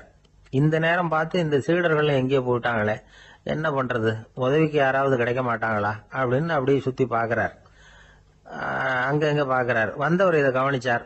ஏதோ புரிஞ்சுக்கிட்டவர் மாதிரி அடுத்த கேள்வி கேட்டார். தர்மம்னா என்ன சுவாமின்னார். குருவுக்கு ரொம்ப சங்கடமா போச்சு. நம்ம நிலைமை இப்படி ஆயிட்டுதே, இக்கட்ல மாட்டிக்கிட்டோமே அப்படின்னு நினைச்சபடியே விட்டத்தை பார்த்தார். அப்புறம் குனிஞ்சு தரைய பார்த்தார். அப்படியே உட்காந்துக்கிட்டார். வந்தவர் உடனே அடுத்த கேள்விக்கு போயிட்டார். தியானம்னா என்ன சுவாமின்னார். பாவம் என்ன பண்ணுவார் அந்த குரு, பேசாம கண்ணை கெட்டியா மூடிக்கிட்டார். இது ஏதடா வம்பா போச்சுன்னு. இவர் இப்படி பண்ணா கூட வந்தவர் சளைக்கல. இன்னொரு கேள்வியும் கேட்டார். ஆசீர்வாதம்னா என்ன அப்படின்னார். இவர் பார்த்தார், இப்படியே போனா இவர் கேள்வி கேட்கறத நிறுத்த மாட்டார் அப்படின்னு நினைச்சுக்கிட்டு எனக்கு ஒண்ணுமே தெரியாதுங்கிற பாவனையில 2 கையையும் விரிச்சு காட்டினார்.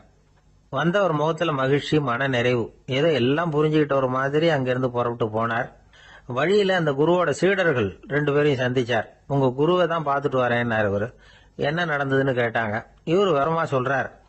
உங்க குரு எவ்வளவு பெரிய ஞானி தெரியுமா, புத்தர்னா என்னன்னு கேட்டேன், அதுக்கு அவர் அப்படியும் இப்படியும் பார்த்தார், அதுக்கு என்ன அர்த்தம் தெரியுமா, மக்கள் புத்தரை அங்கேயும் இங்கேயும் தேடுறாங்க, உண்மையில அவர் அங்கேயும் இங்கேயும் தேடி கண்டுபிடிக்க முடியாது அப்படிங்கறத அவர் செய்கை மூலம் உணர்த்தினார். அதுக்கப்புறம் தர்மம்னா என்னன்னு கேட்டேன், அவர் மேலையும் கீழையும் பார்த்து தர்மம் சமமானது, அதுல உயர்வு தாழ்வு இல்லைங்கிறத உணர்த்தினார். அதுக்கப்புறம் தியானம்னா என்னன்னு கேட்டேன். கண்ணை மூடிக்கிட்டார். கண்ணை மூடி காணுகிற அற்புதம் அது அப்படிங்கிறத புரிஞ்சுக்கிட்டேன். கடைசியா ஆசீர்வதிக்கப்படுறது பத்தி கேட்டேன். கைகளை நீட்டி உதவுறது தான் அது அப்படிங்கிறத தன்னுடைய இருகை விரிச்சு உணர்த்தினார். எவ்வளவு பெரிய மகான் அவரு அப்படின்னு சொல்லிவிட்டு அவர் பாட்டு போயிட்டார்.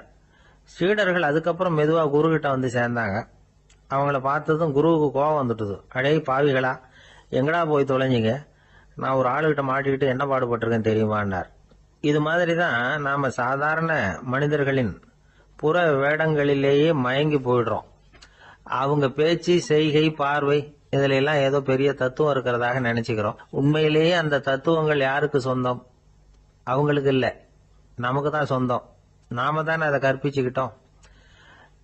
நாம அடையாளம் கண்டுக்கிறது இல்ல, நாம யாருங்கிறது நமக்கு புரியறது இல்ல. அதுதான் இன்னைக்கு நடக்கிறது. அதனாலதான் அடுத்தவங்களை தேடி ஓடிக்கிட்டு இருக்கிறோம். சில வீடுகளில் கூட இது மாதிரி சைகைகள் உண்டு. சில குடும்ப தலைவர்கள் தினமும் காலையில கண்ணை கெட்டியா மூடிக்கிட்டு கை ரெண்டையும் சுத்தமா விரிச்சு வச்சுக்கிட்டே உட்காந்து தியானம் பண்றது வழக்கம். எதுக்காக அப்படி பண்றீங்கன்னு ஒருத்தரை பார்த்து கேட்டேன். இந்த மாசம் வாங்கின சம்பளம் பூரா தீர்ந்து போச்சு, இனிமே என் கையில சுத்தமா ஒண்ணும் இல்ல, புதுசா எதுவும் செலவு வச்சுடாதே அப்படிங்கறத அப்படி உள்ளங்கை ரெண்டையும் விரிச்சு காட்டி அவங்களுக்கு உணர்த்துறேன் அப்படின்னார். இந்த உலகத்துல மனுஷன் எவ்வளவோ தவறுகள் செய்யறான். அதுக்கெல்லாம் என்ன காரணம்? அதை பத்தின ஆராய்ச்சி தான் இன்னைக்கு. இதுக்கு ஆராய்ச்சி என்னத்துக்கு, அது தெரிஞ்ச விஷயம் தானே அப்படின்னு நீங்க நினைக்கலாம். ஆனா அப்படி அலட்சியமா இந்த விஷயத்தை விட்டுறக்கூடாது. பொதுவா எல்லோரும் நினைக்கலாம் எது சரி எது தவறு அப்படின்னு தெரியாததுனாலதான் மனுஷன் தப்பு பண்றான் அப்படின்னு. ஆனா அப்படி சொல்லிட முடியாது. மனுஷன் தெரிஞ்சே தான் தவறுகள் பண்றான். இப்போ உதாரணத்துக்கு ஒரு சாலையில இடது பக்கம் போக வேண்டிய ஒருத்தர் நடுக்கோட்டை தாண்டி வலது பக்கமா வண்டியை ஓட்டிட்டு போறாருன்னு வச்சுங்க. என்னப்பா இது தப்பு இல்லையா அப்படின்னு அவர்கிட்ட கேட்டா, அதெல்லாம் எனக்கு தெரியும், நீ உன் வேலையை பார்த்துட்டு போ அப்படிம்பார். வலது பக்கமா போறது தப்புன்னு தெரிஞ்சே தான் அவர் அப்படி செய்யறார், அப்படி போறார். பெரிய உத்தியோகத்துல இருக்கிறவங்க கூட லஞ்சம் வாங்குறாங்க. அவங்களுக்கெல்லாம் லஞ்சம் வாங்குறது தப்புன்னு தெரியலன்னு அர்த்தம். திருடுறது தப்புன்னு தெரியாமலாம் மனுஷன் திருடுறான், நல்லாவே தெரியும். நீங்க வேணும்னா கேட்டு பாருங்க, வேற வழி இல்ல அதனாலதான் திருடுறேன்பா. திருடுறது ஒரு புண்ணியமான காரியம்னு திருடனே கூட சொல்ல மாட்டான். திருடுறது தவறுங்கிறது திருடனுக்கு தெரியும் அப்படிங்கறத விளக்கறதுக்காக ஒரு பெரியவர் ஒரு கதை சொன்னார். அதாவது 2 திருடர்கள் 2 பேரும் சேர்ந்து ஒரு வீட்டுக்கு போய் ஒரு 10,000 ரூபாயை திருடிட்டு வந்துடுறாங்க. ஒரு காட்டு வழியா வந்துகிட்டு இருக்கிறாங்க. இன்னும் விடியல. 2 பேருக்கும் தூக்கம் கண்ணை சுத்துது. சரி, இப்படியே ஒரு மரத்தடியில படுத்து தூங்குவோம், காலையில விடிஞ்சதும் இந்த பணத்தை 2 பேரும் பங்கு போட்டுக்குவோம் அப்படின்னு முடிவு பண்றாங்க. அதே மாதிரி படுத்து தூங்குறாங்க. நடு ராத்திரியில ஒரு திருடன் முழிச்சுக்கிறான். விடிகிற வரைக்கும் காத்துக்கிட்டு இருந்தா 5,000 ரூபா தான் கிடைக்கும், இப்பவே கம்பி நீட்டினா 10,000 ரூபா கிடைக்கும் அப்படின்னு யோசிச்சு பார்த்துட்டு ஒரு முடிவுக்கு வந்தான். மெதுவா அந்த 10,000த்தையும் சுருட்டிக்கிட்டு அடுத்தவனுக்கு தெரியாம ஓடி போயிட்டான். விடியுது. அடுத்தவன் எழுந்திரிச்சு பாக்குறான். பணத்தையும் காணல, பாகஸ்தனையும் காணல. இந்த திருடன் அந்த திருடனை திட்டுறான். திருட்டு பய, அயோக்கிய பய, இப்படி அநியாயமா கிளப்பிட்டு போட்டானே அப்படிங்கிறான். இதுல இருந்து என்ன தெரியுது? தெரியாம எடுத்துக்கிட்டு போறது திருட்டு, அயோக்கியத்தனம், அநியாயம் அப்படிங்கறது இவனுக்கு தெரிஞ்சிருக்குது. அதனாலதான் அடுத்தவனை பார்த்து இப்படி திட்டுறான். அதனால தெரியாததுனால மனுஷன் தவறு பண்றான்னு சொல்றது சரியில்லை. அப்படின்னா மனுஷன் பண்ற தவறுகளுக்கு உண்மையான காரணம் தான் என்ன? இதே சந்தேகம் அர்ஜுனனுக்கும் வந்துதான். அதனாலதான் அவன் பகவானை பார்த்து கேக்குறான். மனுஷன் தன் விருப்பத்துக்கு விரோதமா ஏதோ ஒரு சக்தியினால பலாத்காரமா இழுக்கப்பட்டது மாதிரி பாவம் பண்றானே, அந்த சக்தி என்ன அப்படின்னு கேக்குறான். இதுக்கு பகவான் பதில் சொல்றார். காமமும் குரோதமும் தான் அந்த சக்திகள், அதாவது ஆசையும் சினமும். இது ரெண்டும் உன்னுடைய எதிரிகள் அப்படிங்கறத புரிஞ்சுக்கோ அப்படிங்கிறார். இன்னமும் நுணுக்கமா பார்த்தா காமத்தினுடைய மறு உருவங்கள் தான் குரோதமும் லோபமும். ஆசை நிறைவேறலன்னா குரோதம், அதாவது கோபம். ஆசை நிறைவேறிட்டதுன்னா லோபம், அதாவது பேராசை. பாவத்தை கண்ட்ரோல் பண்ணணும்னா அதுக்கு மெயின் சுவிட்ச் எது அப்படிங்கறது இப்பதான் தெரியுது. அதுக்கு மனுஷன் தெரிஞ்சே தான் தவறு பண்றான் அப்படின்னு பேசிக்கிட்டோமே. அதுக்கு ஒரு உதாரணம். ஒரு ஆளு ஹோட்டல்ல சாப்பிட போனான். சாப்பிட்டு முடிச்சான். எழுந்திரிச்சு முதலாளி கிட்ட பில்ல கொடுத்தான். காசை கொடுக்கல. முதலாளி பணம் கொடுன்னு கேட்டார். இவன் என்கிட்ட பணம் இல்லைன்னா. முதலாளி கொஞ்சம் கூட அலட்டிக்கல. உள்ளே இருந்து ஒரு ஆளை கூப்பிட்டார். இவனை கூப்பிட்டுட்டு போய் இட்லி மாவு ஆட்ட சொல்லுனார். இவனும் கவலைப்படாம உள்ள போயிட்டான். அப்போ அழைச்சிட்டு போற ஆளு கேக்குறான், ஏன் சார் சாப்பிடுறதுக்கு முன்னாடி காசு இல்லைங்கிறது உங்களுக்கு தெரியாதா அப்படின்னு கேக்குறான். தெரியும், காசு இல்லைங்கிறதும் தெரியும், காசு இல்லாம சாப்பிட்டா மாவாட்டணுங்கிறதும் தெரியும் அப்படின்னா அந்த ஆள். அப்படின்னா நீங்க உங்க வீட்லயே சாப்பிட்டு இருக்கலாமே அப்படின்னு கேக்குறான் அவன். அதுக்கு இவர் சொல்றாரு, அது எப்படி, அங்க சாப்பிட்டாலும் நான் இதே வேலையை தானே செய்ய வேண்டியிருக்கும் அப்படின்னாராம். நமக்கு முன்னாடி நமக்கு வேண்டிய ஒருத்தர் ஒரு கிளாஸ்ல நமக்கு பழச்சாறு கொண்டாந்து வைக்கிறாருன்னு வச்சுக்கோங்க. உடனே நாம என்ன பண்ணுவோம், எடுத்து கிடுகிடுன்னு சாப்பிட்ருவோம் அடுத்தவங்க யாரும் வர்றதுக்குள்ள. அதை விட்டுட்டு அதை கொண்டாந்து வச்சவர்கிட்டயே அதோட விலை என்ன அப்படி இப்படின்னு நான் கேட்டுக்கிட்டு இருப்போம். நாம கேட்க மாட்டோம். ஆனா காந்திஜி அப்படி கேட்டாராம். எப்ப தெரியுமா, 1935. அந்த வருஷம் மே மாசத்துல ஒரு நாள் காந்திஜி டெல்லியில இருக்கிறார்.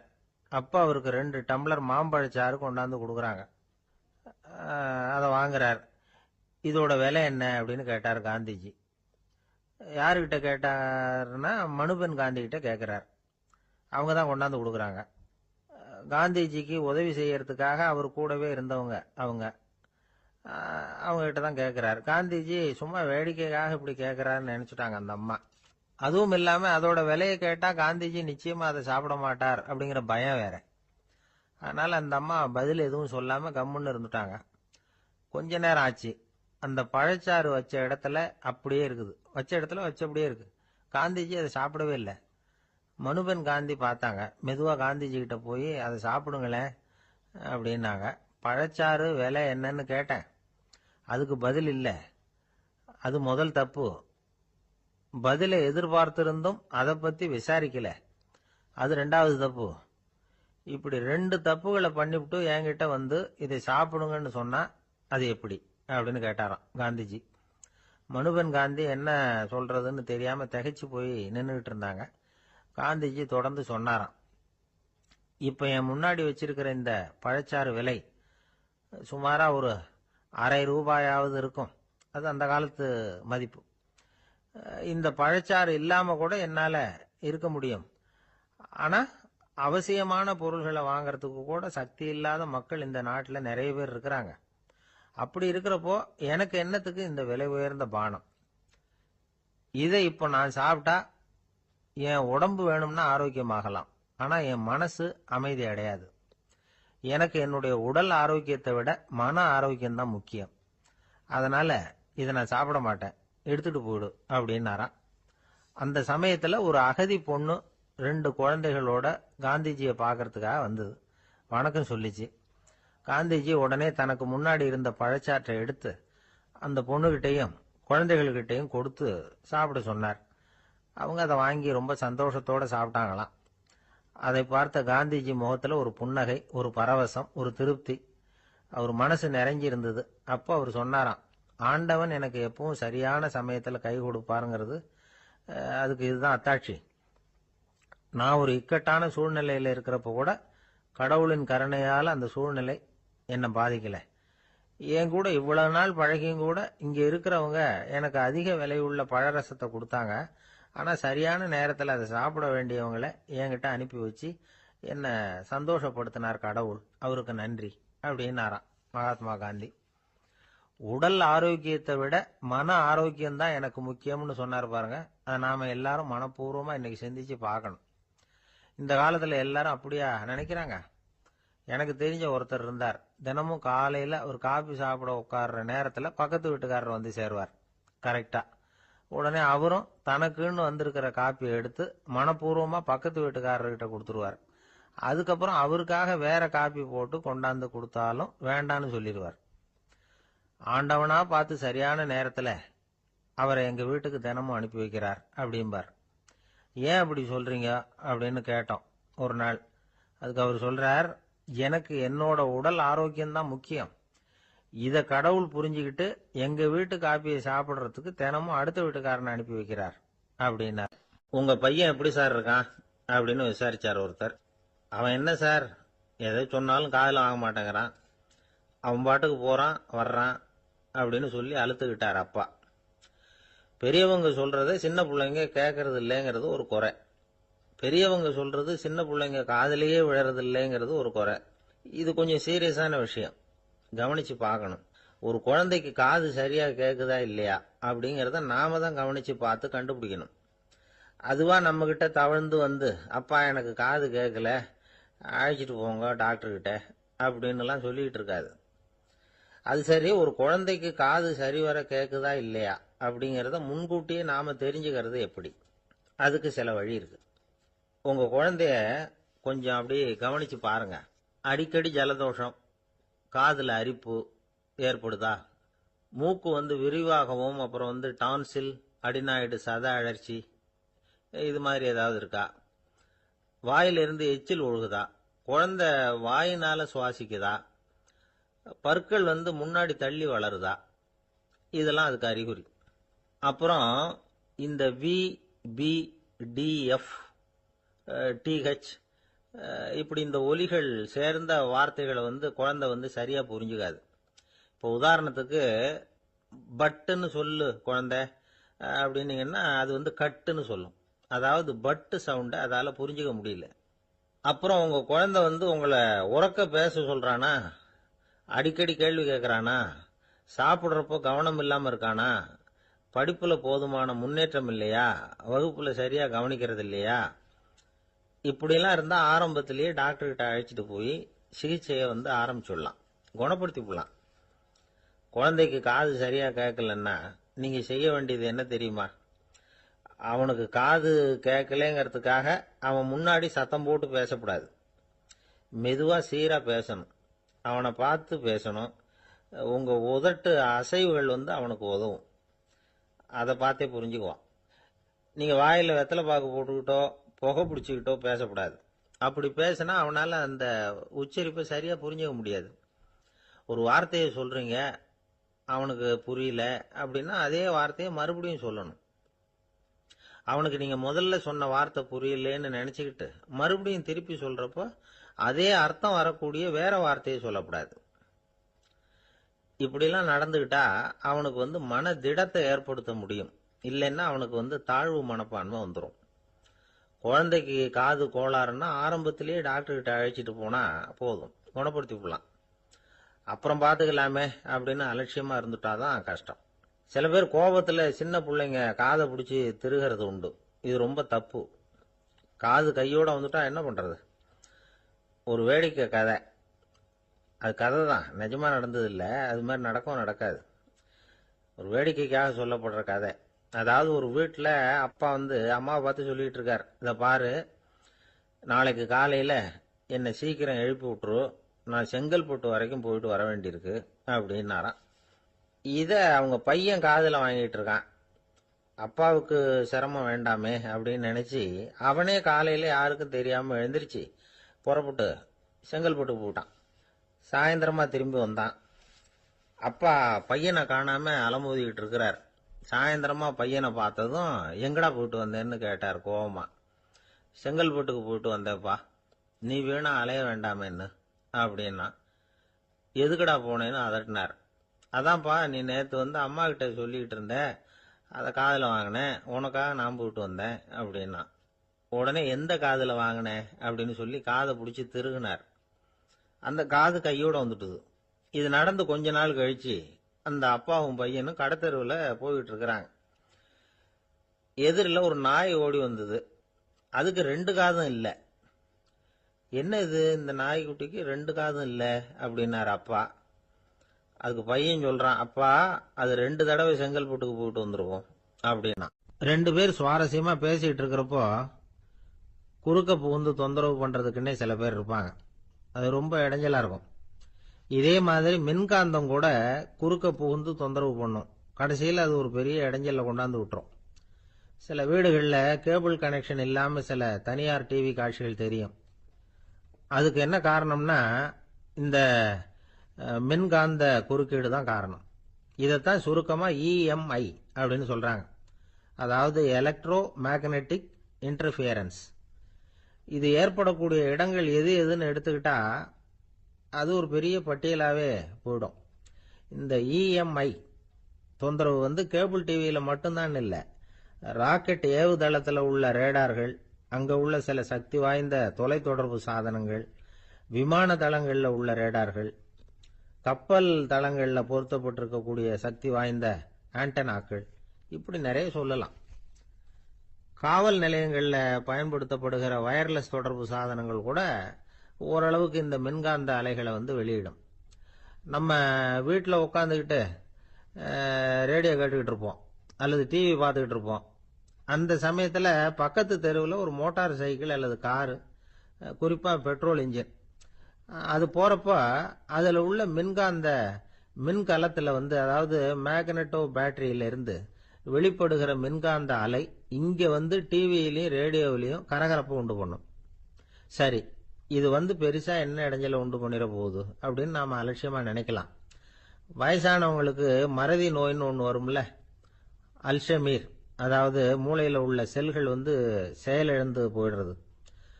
அது செய்ய வேண்டிய வேலையை மறந்துடும். மனைவியே எதிரில் நின்னா கூட உன்னை எங்கேயோ பார்த்தது மாதிரி தெரியுதே அப்படின்னு சொல்லிட்டு இருப்பாங்க. அப்படி ஒரு மறதி.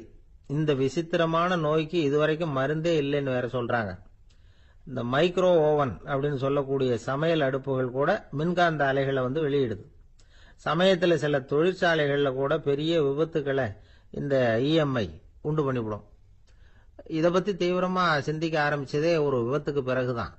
அமெரிக்காவுக்கும் வியட்நாமுக்கும் இடையில போர் நடந்ததே, அந்த சமயம் அமெரிக்காவுக்கு சொந்தமான விமானம் தாங்கி கப்பல் ஒன்று வியட்நாமை தாக்கிறதுக்கு தயாரா ஏவுகணைகளோட கடல்ல நிறுத்தி வைக்கப்பட்டிருந்தது. தற்செயலா அந்த பகுதியில கப்பல் தொலைத்தொடர்பு பகுதிக்கு அருகில ஊடுருவிய இந்த சக்தி வாய்ந்த ரேடியோ அலைகள் ஏவுகணையில இருந்த மின்னணு சர்க்கியூட்டை பூர்த்தி செஞ்சு வச்சுட்டுது. அவ்வளவுதான், ஏவுகணை அங்கேயே வெடிச்சு செதறி போச்சு. 130 பேர் அந்த இடத்திலேயே உடல் கருகி செத்து போட்டாங்க. ஏகப்பட்ட பொருள்கள் நாசம். இந்த விபத்துக்கான காரணம் என்னங்கிறத உடனடியா யாராலையும் கண்டுபிடிக்க முடியல. ரொம்பவும் கடுமையா முயற்சி பண்ணி கடைசியா கண்டுபிடிச்சாங்க, இது இந்த இஎம்ஐ வேலை தான் அப்படின்னு. மின்னணு தொலைபேசிகள் இருக்க, இதுல பேசும்பொழுது நம்ம காதை அதாவது செவியை ஊடுருவக்கூடிய மின்காந்த அலையானது மூளைக்கு போய் அங்க மூளை கட்டிகளை உருவாக்க ஊக்கம் கொடுக்குது அப்படின்னு வேற கண்டுபிடிச்சிருக்கிறாங்க. இந்த இஎம்ஐ ரொம்ப குறைஞ்ச மின்காந்த அழுத்தத்துல நமக்கு எந்த பாதிப்பையும் ஏற்படுத்துறதில்லை. மின்காந்த அலைகள் அழுத்தத்தோடு இருக்கிற இடங்கள்ல ரொம்ப நேரம் இருந்தோம்னா நம்ம உடம்பின் வெப்பநிலை 2 டிகிரி செல்சியஸ் வரைக்கும் அதிகரிக்குதாம். அதனால வெப்பநிலையை சீராக்கிறதுக்கு இதய துடிப்பும் அதிகரிக்குது. இப்படிலாம் கண்டுபிடிச்சிருக்கிறாங்க.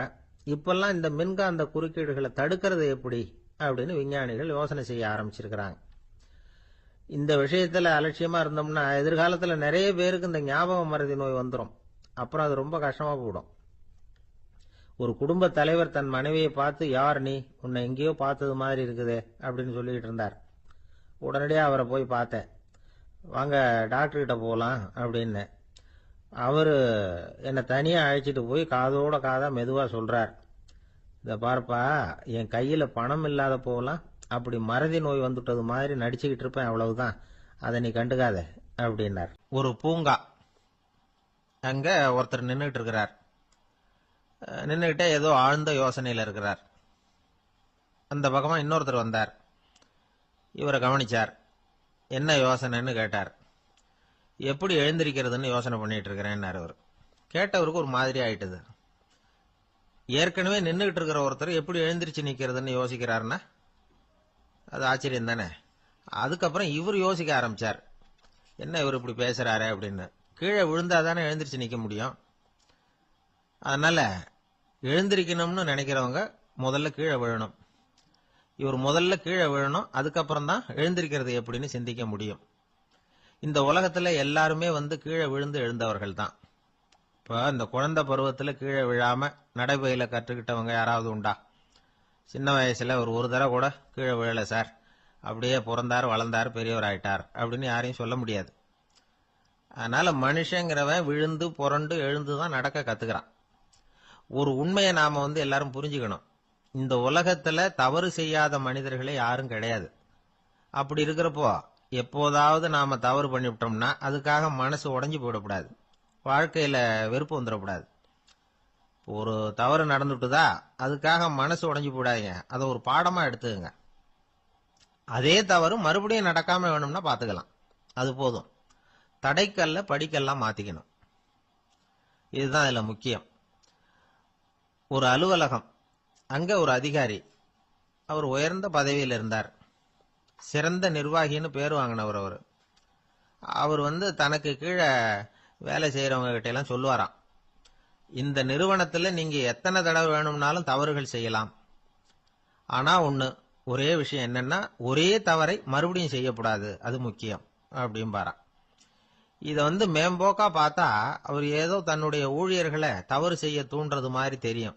ஆனா உண்மை அப்படி இல்லை. இன்னைக்கு என்ன நடக்குது தெரியுமா? அநேகமா எல்லா மனிதர்களுமே ஒரே தவறை தான் மறுபடியும் மறுபடியும் செய்யறாங்க.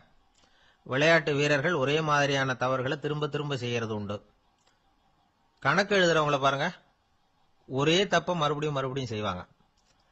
அலுவலகம் வருகிறவர்களை கவனிங்க, ஒரு நாள் தாமதமா வந்தா பரவாயில்ல, தினமும் தாமதமா வருவாங்க. இது மாதிரி செய்த தவறையே திரும்ப திரும்ப செய்யறதுக்கு என்ன காரணம் அப்படின்னா, சோம்பல், ஞாபக மறதி, கவனக்குறைவு, தன்னுடைய திறமை பேர்ல அளவுக்கு மீறிய நம்பிக்கை, இப்படி இதுல ஏதாவது ஒரு காரணமா இருக்கலாம் அப்படிங்கிறாங்க இது பற்றி ஆய்வு செய்கிற வல்லுநர்கள். ஒரு தடவை செஞ்ச தவிர மறுபடியும் செய்யறது இல்லைன்னு முடிவு செஞ்சுக்கிட்டு அதை செயல்படுத்த கத்துக்கணும். அது போதும், வாழ்க்கை வெற்றிகரமா அமையும் அப்படிங்கிறாங்க அந்த அனுபவசாலிகள். அதனால வெற்றிகரமா வாழ்க்கையில நடைபோட விரும்பும் இளைஞர்கள் தவிர்க்க வேண்டியது என்னன்னா, முதல்ல சோம்பலை தவிருங்கள், சுறுசுறுப்பாக இயங்குங்கள் அப்படிங்கறது அவங்க அறிவுரை. ரெண்டாவது ஞாபக மறதி, எந்த செயல்லையும் ஈடுபாடு வேணும், அக்கறை வேணும். மூணாவது கவனக்குறைவு, எதையும் அலட்சியப்படுத்தக்கூடாது. நாலாவது என்னால முடியாதது எதுவுமே கிடையாது அப்படிங்கிற அளவுக்கு மீறிய நம்பிக்கை, அது ஆபத்துல கொண்டு போய் விட்டுரும். அதனால முதல் தவறு உங்களுக்கு ஒரு பாடமா அமையணும். ஒரு மனிதர், அவர் தன்னுடைய 2 காதுலையும் கட்டு போட்டுக்கிட்டு வந்தார். அவருடைய நண்பர் அதை கவனிச்சுட்டார். என்ன சார் ஆச்சு, 2 காதுலையும் கட்டு போட்டுருக்கீங்களே அப்படின்னு விசாரிச்சார். ஒண்ணுமில்ல சார், வீட்டுல ரொம்ப ஆர்வமா டிவியில கிரிக்கெட் மேட்ச் பார்த்துக்கிட்டு இருந்தேன். அப்போ என்னுடைய மனைவி துணிகளுக்கு அயன் பண்ணிட்டு இருந்தாங்க. அயன் பாக்ஸை அப்படியே வச்சுட்டு அடுப்பங்கரைக்கு போயிட்டாங்க. அந்த சமயம் பார்த்து டெலிபோன் பண்ணி அடிச்சுது. அவசரமா ஓடி போய் அதை எடுத்து காதுல வச்சேன். அப்பதான் தெரியும் அது அயன் பாக்ஸுங்கிற விஷயம். சூடா இருந்ததா, சுட்டு விட்டுது அப்படின்னார். ஒரு காது சரி சார், 2 காதும் ஏன் அப்படி ஆச்சு அப்படின்னு கேட்டார். அதே ஆளு மறுபடியும் போன் பண்ணா சார் அப்படின்னாரு இவர் எவ்வளவு தூரம் யோசிச்சிருப்பாரு பாருங்க. அதனால ஒரு தவறு மறுபடியும் நடக்கக்கூடாது. முதல் தவறு உங்களுக்கு ஒரு பாடமாக அமையட்டும் அப்படிங்கிறது தான் இதுல இருந்து நாம தெரிந்து கொள்ள வேண்டிய கருத்து. அதனால தவறுகள் அதெல்லாம் தடைக்கெல்லாம் நினைக்க வேண்டாம், படிக்கெல்லாம் நினைப்போம். அப்படி நினைச்சோம்னா வாழ்க்கையில வெற்றி நிச்சயம். ஒரே ஒரு ஊர், அந்த ஊருக்கு பேரு கொடையாளிப்பட்டி. அந்த பேருக்கு தகுந்த மாதிரி தான் அந்த ஊர் மக்களும். யார் என்ன கேட்டாலும் இல்லைன்னு சொல்லாம கொடுப்பாங்க. கொடையாளிகள் நிறைந்த ஊர். இனாமா மட்டும் இல்ல, கடனாவும் பணம் கொடுப்பாங்க. யாருக்காவது அவசரமா பணம் தேவைப்பட்டதுன்னு வச்சுக்கோங்க, அந்த ஊருக்கு போய் வாங்கிக்கலாம். பத்திரம் தேவையில்லை, சாட்சி தேவையில்லை, ஜாமீன் தேவையில்லை, எந்த உத்தரவாதமும் கேட்காம பணம் கொடுத்துருவாங்க. நம்மால் ஒருத்தனுக்கு பணம் தேவைப்பட்டது. சொந்த பந்தம்லாம் கேட்டு பார்த்தா யாரும் கொடுக்கற வழியா தெரியல. எல்லாரும் அவங்கவுங்க சௌரியத்தை பாக்குறவங்க, அடுத்தவங்க சௌரியத்தை பத்தி கவலைப்படாதவங்க. இவன் எல்லாரையும் கேட்டு பார்த்துட்டு சோர்ந்து போய் உக்காந்துட்டான். அந்த நேரம் தான் கொடையாளிப்பட்டியை பத்தி கேள்விப்பட்டான். அப்படி ஒரு ஊர் இருக்கிறது தெரிஞ்சதும் அந்த ஊருக்கு வழி கேட்டுக்கிட்டு ஒரு நாள் புறப்பட்டு போனான். வயல்காட்டு வழியா போக வேண்டியிருந்தது. மெதுவா நடந்து ஊர் எல்லைக்கு வந்துட்டான். 2 பக்கமும் விவசாய வேலைகள் மும்முரமா நடந்துகிட்டு இருக்குது. ஏறு உழுதுகிட்டு இருக்கிறாங்க. அப்ப அங்க ஒரு ஆளை பாம்பு கடிச்சுட்டுது. பக்கத்துல வேலை செஞ்சுக்கிட்டு இருந்தவங்க ஓடி வந்தாங்க. அவசரமா செய்ய வேண்டிய முதல் உதவியெல்லாம் செஞ்சு பார்த்தாங்க, பலன் இல்லை. அந்த ஆள் செத்து போட்டான். அவன் செத்து விட்டான்னு தெரிஞ்சதும் அவனை தூக்கி வரப்பு மேல போட்டுட்டு எல்லாரும் அவங்கவுங்க வேலையை கவனிக்க ஆரம்பிச்சுட்டாங்க. அங்க ஒரு ஆளு இவனை பார்த்து சொன்னான், ஐயா, நீங்க போற வழியில இவன் சொந்தக்காரன், இவனுக்கு சோறு கொண்டுகிட்டு வருவான், இவன் இங்க செத்துட்டான்னு அவன்கிட்ட சொல்லிவிடுங்க அப்படின்னா. இவனுக்கு ரொம்ப ஆச்சரியம். என்னடா இது, பாம்பு கடிச்சுட்டுதுன்னதும் பதறி அடிச்சுக்கிட்டு ஓடி வந்தாங்க, செத்துட்டான்னதும் பேசாம தூக்கி போட்டுட்டு போயிட்டாங்க அப்படின்னு நினைச்சுக்கிட்டே நடந்து போறான். எதிரில் சோறு கொண்டுகிட்டு ஒரு ஆள் வந்தான். இவன் விவரத்தை சொன்னான். அங்க உங்க சொந்தக்காரன் பாம்பு கடிச்சு செத்து போட்டான் அப்படின்னா. அவன் கொஞ்ச நேரம் அமைதியா நின்னான். அதுக்கப்புறமா அங்கேயே வரப்புல உட்காந்து கொண்டுகிட்டு வந்த சோத்தை தானே சாப்பிட்டு முடிச்சான். பேசாம எழுந்திரிச்சு திரும்பி போயிட்டான். கொஞ்சம் கூட பதறல, அழல. இப்படியும் ஒரு ஊரா அப்படின்னு நினைச்சு ஆச்சரியப்பட்டுக்கிட்டே இவன் ஊருக்குள்ள போனான். ஒரு பெரிய மனுஷனை பார்த்து பணம் கேட்டான். அவரும் இவனோட பேரையும் ஊரையும் மட்டும் விசாரிச்சுக்கிட்டு தேவையான பணத்தை கொடுத்துட்டார். பணத்தை வாங்கிட்ட பிறகு தன்னுடைய மனசை அரிச்சுக்கிட்டு இருந்த அந்த விஷயத்தை பத்தி கேட்டான். ஐயா, வழியில ஒருத்தன் செத்துட்டான், அவனை அப்படியே தூக்கி வரப்புல போட்டுட்டு எல்லாரும் வயல்வெளி வேலைகளை பார்த்துக்கிட்டு இருக்கிறாங்களே அப்படின்னா. இதுக்கு அந்த பெரியவர் சொன்னார், ஆமா அப்படித்தான் செய்வோம், வேலை முடிஞ்சு வீட்டுக்கு திரும்புறப்போ அவனை தூக்கிட்டு வந்து அடக்கம் பண்ணிடுவோம் அப்படின்னார். ரொம்ப ஆச்சரியமா இருக்கு அப்படின்னா. ஏன் உங்க ஊர்ல யாராவது செத்துட்டா என்ன பண்ணுவீங்க அப்படின்னு கேட்டார். என்ன இப்படி கேக்குறீங்க, எங்க ஊர்ல எல்லாம் பணத்தை தூக்க விட மாட்டாங்க, ஒப்பாரி வைப்பாங்க, கட்டி புரண்டு அழுது புலம்பி தீத்துருவாங்க அப்படின்னா. இவன் பெரியவர் பார்த்தார், அவங்கிட்ட கொடுத்த பணத்தை லபக்குன்னு பறிச்சுக்கிட்டார், திருப்பி வாங்கிட்டார். இவன் பதறி போய் நிக்கிறான். அவரு சொன்னார், பணத்தையே விட மாட்டேன்னு கட்டுப்பிடிச்சு அழுதா நான் கொடுத்த பணத்தை மட்டும் எப்படி திருப்பி கொடுக்க போற, போயிட்டு வா அப்படின்னு விரட்டி விட்டாராம். இந்த கதையை நண்பர் ஒருத்தர் சொன்னார். கதை வேடிக்கையா தெரிஞ்சா கூட இதுல கருத்து உண்டு. பணம் பிணம் இது ரெண்டையுமே விடுறதுக்கு அவ்வளவு சுலபமா மனம் வர்றதில்லை. இந்த ரெண்டு விஷயங்கள்லயும் அறிவார்ந்த செயல்பாடு தேவை. ஒரு பேருந்து மரத்துல மோதி விட்டது, எல்லாரும் அடிபட்டு முனைகிட்டு கிடக்குறாங்க. டிரைவர் கண்டக்டர் இவங்களுக்கும் அடி, அவங்களும் ஒரு பக்கம் கிடக்குறாங்க.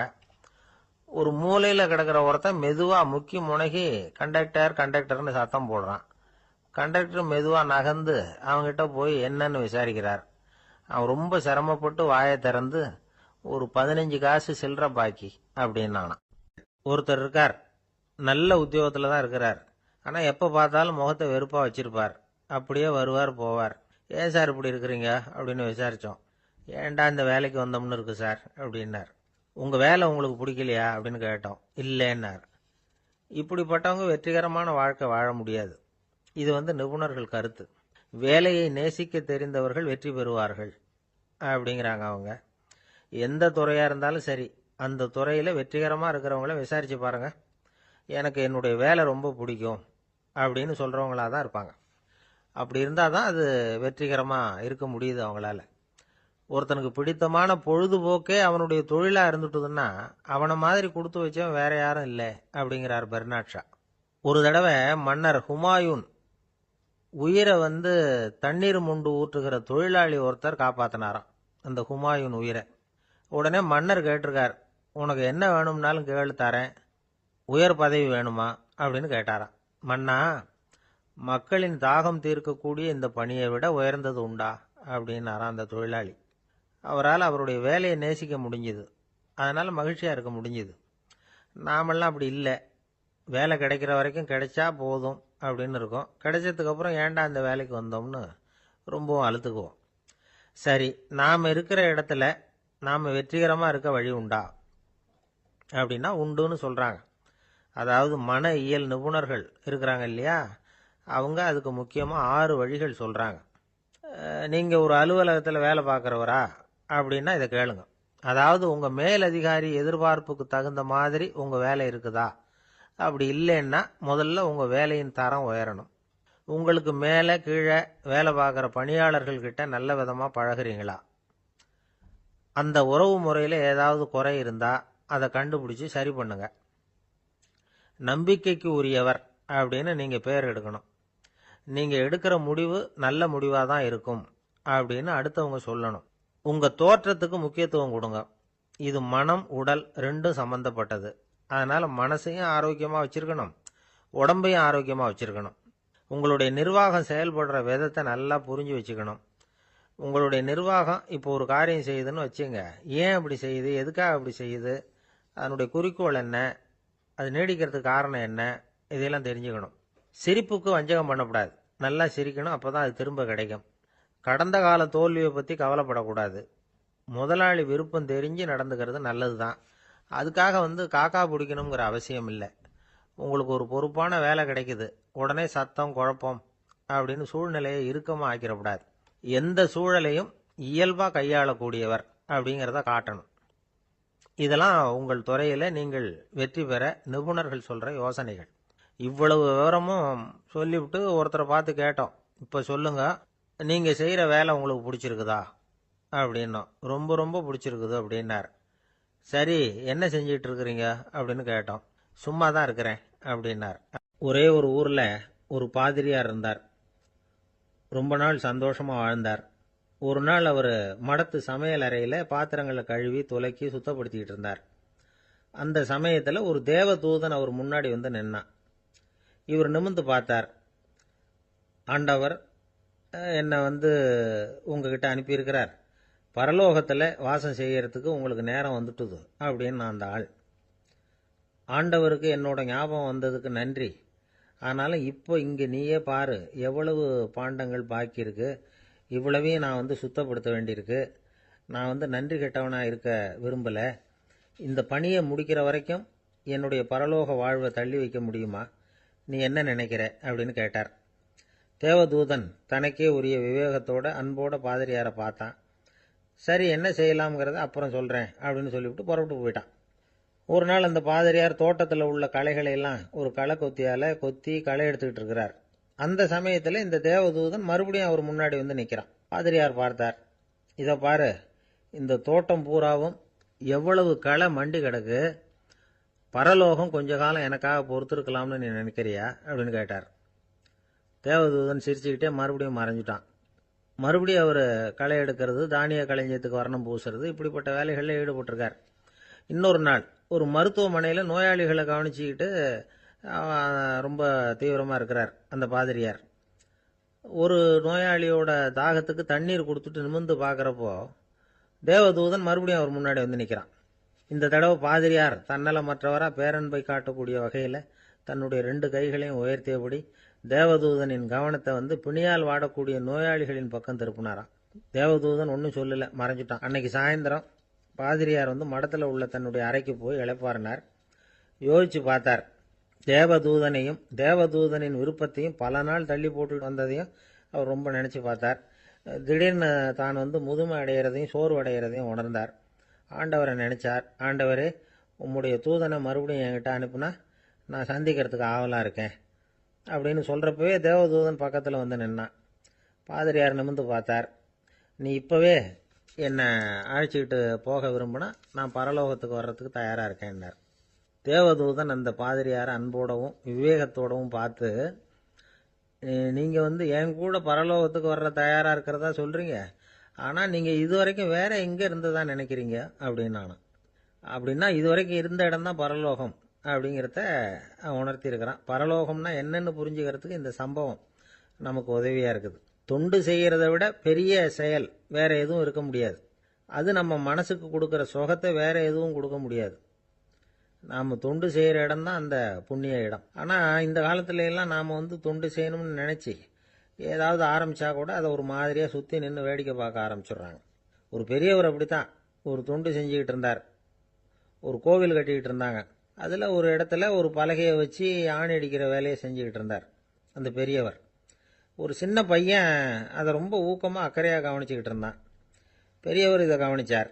என்னப்பா பார்க்குற, உனக்கும் இது மாதிரி தொண்டு செய்யணும்னு ஆசையாக இருக்கா அப்படின்னு கேட்டார்.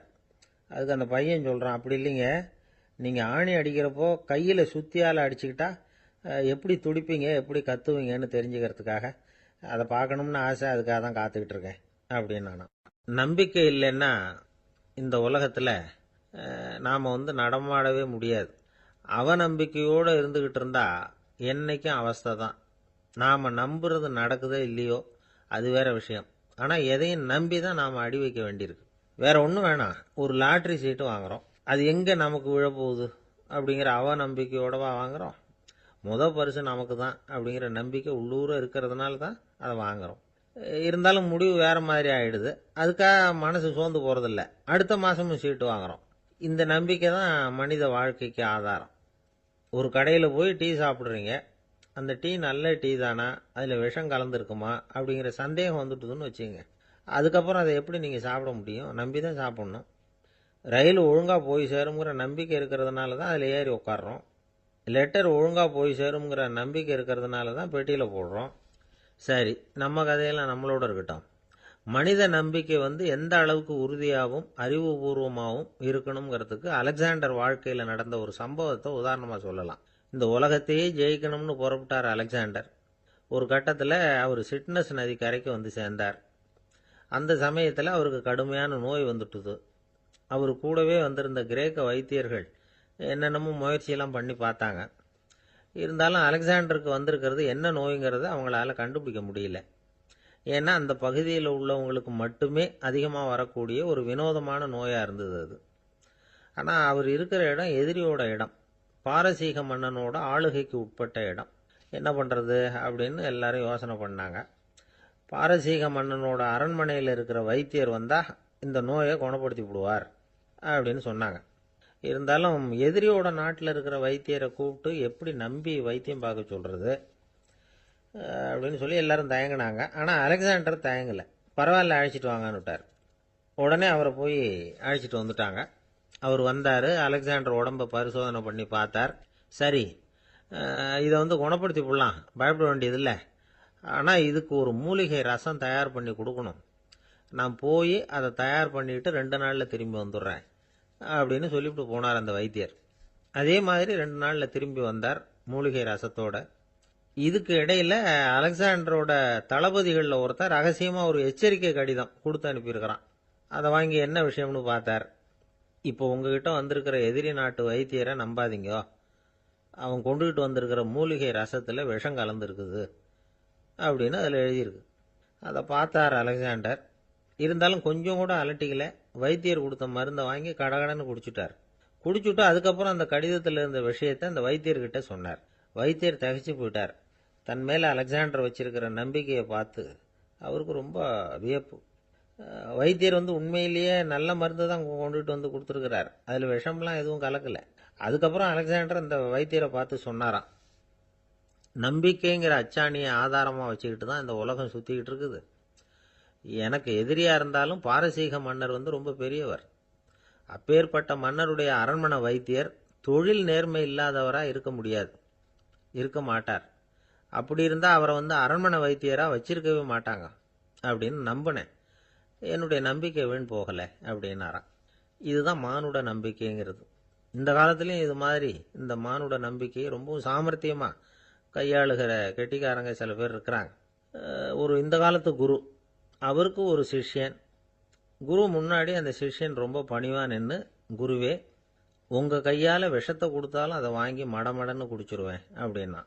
உன்னுடைய குரு பக்தியை மெச்சினேன் அப்படின்னார் குரு.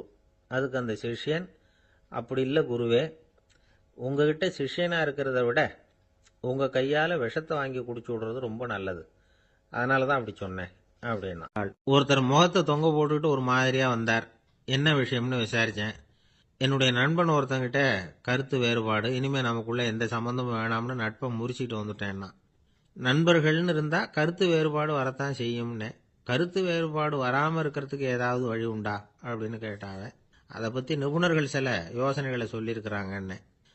முதல் விஷயம் என்னென்னா, உங்கள் நண்பனுக்கு ஒரு செய்தி சொல்லணும்னா அதை நீங்களே நேரடியாக சொல்லுங்க, அல்லது உங்கள் கைப்பட கடிதம் எழுதுங்க.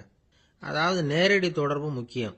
அதை விட்டுட்டு இன்னொருத்தர் மூலமாக நண்பர்களுக்கு செய்தி அனுப்புனா நீங்கள் சொல்கிற செய்தி அப்படியே போய் சேராது, அது சேதமாயிடும். அதை கூட்டி குறைச்சி சொல்லிவிடுவாங்க, அது குழப்பத்தில் கொண்டாந்து விட்டுரும். இது ஒரு யோசனை. ரெண்டாவது யோசனை என்னன்னா, நீங்கள் ஒரு நல்ல காரியத்தை செய்யும் பொழுது உங்கள் நண்பரையும் சேர்த்துக்குங்க, அவருக்கும் அதில் ஒரு ஈடுபாட்டை உருவாக்குங்க. மூணாவது யோசனை, நம்ம பக்கத்தில் இருக்கிற நண்பர் மகிழ்ச்சி அடைகிற மாதிரி ஏதாவது செய்யணும். சின்ன சின்ன செயல்களாக இருந்தாலும் பரவாயில்ல, அவர் நமக்கு எதுவும் செய்யலையே, நாம் எதுக்கு செய்யணும் அப்படின்னு நினச்சிக்கிட்டு இருக்கக்கூடாது. நாலாவது யோசனை என்னென்னா, உங்களுக்கு ஒரு பிரச்சனையா அல்லது உங்கள் நண்பருக்கு ஒரு பிரச்சனையா, எதுவாக இருந்தாலும் 2 பேரும் சேர்ந்து உட்காந்து ஆலோசனை பண்ணுங்க. நம்ம யோசனையும் கேட்கப்படுதே அப்படிங்கிற நினைப்பே அவருக்கு ஒரு மன நிறைவை உண்டாக்குமா. 5வது யோசனை, உங்கள் நண்பர் ஏதோ ஒரு காரியத்தை செய்கிறார், நீங்கள் உடனே அவசரப்பட்டு நீ செய்கிறது தப்புன்னு தீர்ப்பு சொல்லக்கூடாது. அவர் அதை செய்யறதுக்கான நியாயங்கள் எவ்வளவோ இருக்கும், அதை புரிஞ்சுக்கிறதுக்கு முயற்சி பண்ணணும். 6வது யோசனை, உங்கள் நண்பர் என்ன சொன்னாலும் அதை பொறுமையாக கேளுங்க. அவர் சொல்கிறத புரிஞ்சுக்கணும், அவர் சொல்ல விரும்புகிறத புரிஞ்சுக்கணும், அவர் சொல்ல முடியாமல் தவிக்கிறதையும் புரிஞ்சுக்கணும். இப்படி 3 விதமாகவும் அவரை புரிஞ்சுக்கிட்டு அதுக்கு தகுந்த மாதிரி செயல்படணும். 7வது யோசனை என்னன்னா, உங்கள் நண்பர் உங்ககிட்ட ஏதோ ஒரு கருத்தை சொல்கிறார், அது உங்களுக்கு பிடிக்கல, அதுக்காக உடனே நீ சொல்கிறது சரியில்லை, நான் ஒத்துக்க மாட்டேன் அப்படின்லாம் மறுத்துக்கிட்டு இருக்கக்கூடாது. அவர் சொல்றதை கேட்கணும், பொறுமையா சிந்திக்கணும், அதுக்கப்புறம் பதில் சொல்லணும். இப்படிலாம் நடந்துக்கிட்டா நண்பர்களுக்குள்ள கருத்து வேறுபாடு வர்றதுக்கு வாய்ப்பே இருக்காது அப்படின்னு வல்லுநர்கள் தொகுத்து சொல்லியிருக்கிறாங்க இந்த யோசனைகளை. எனக்கு தெரிஞ்ச சில நண்பர்கள் உண்டு. அவங்களுக்குள்ளேயும் கருத்து வேறுபாடுகள் வராமல் இருக்கிறதுக்கு சில நுட்பங்களை கையாளுறது உண்டு. ஒருத்தர் சொன்னார், அந்த டாக்டர் சின்ன வயசுலேருந்து என் கூட பழகினவர். நாங்கள் 2 பேரும் இணை பிரியாத நண்பர்கள். இருந்தாலும் எனக்கு உடம்பு சரியில்லைன்னா நான் அவர்கிட்ட வைத்தியம் பார்த்துக்க மாட்டேன் அப்படின்னார் ஒருத்தர். ஏன் அப்படின்னு கேட்டேன். எங்கள் நட்பு கெட்டு போடக்கூடாது இல்லையா, அதனால தான் அப்படின்னாரு இவர். அம்மாக்காரங்களுக்கு அடிக்கடி ஏற்படுற கவலை ஒன்று உண்டு. அதாவது குழந்தை சரியாக சாப்பிட மாட்டேங்குதே அப்படிங்கிற கவலை. இவங்கெல்லாம் ஒரு விஷயத்த நல்லா புரிஞ்சுக்கணும். குழந்தைகள்ங்கிறவங்க பெரியவங்க மாதிரி இல்லை.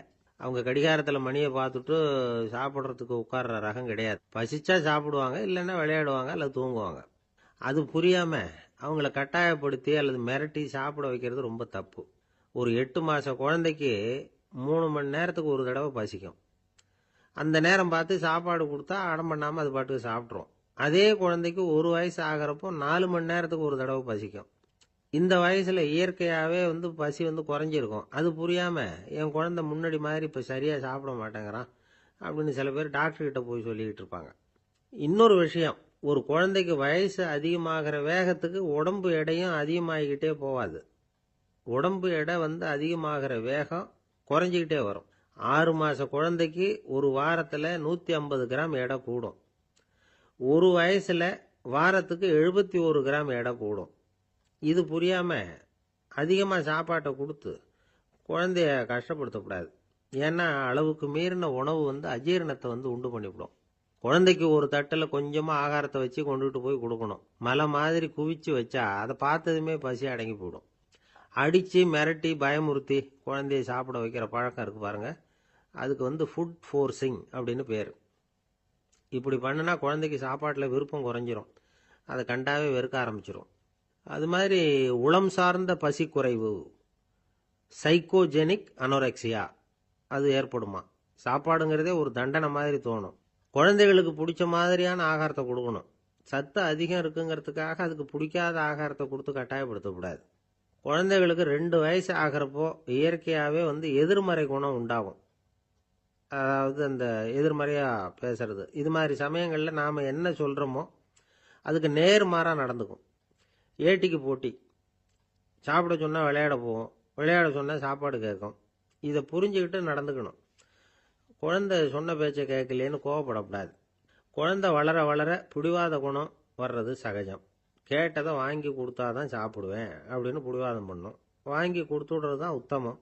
நீங்களும் அதுகிட்ட பிடிவாதம் பண்ணிகிட்டு இருக்கக்கூடாது. ஏன்னா கேட்டது கிடைக்கலையேங்கிற ஏமாற்றம் கூட குழந்தையோட பசியை குறைச்சிரும். கேட்டது கிடைச்சுட்டா பசி அதிகமாகும். கொடுத்ததை மலமலன்னு சாப்பிட்றோம்.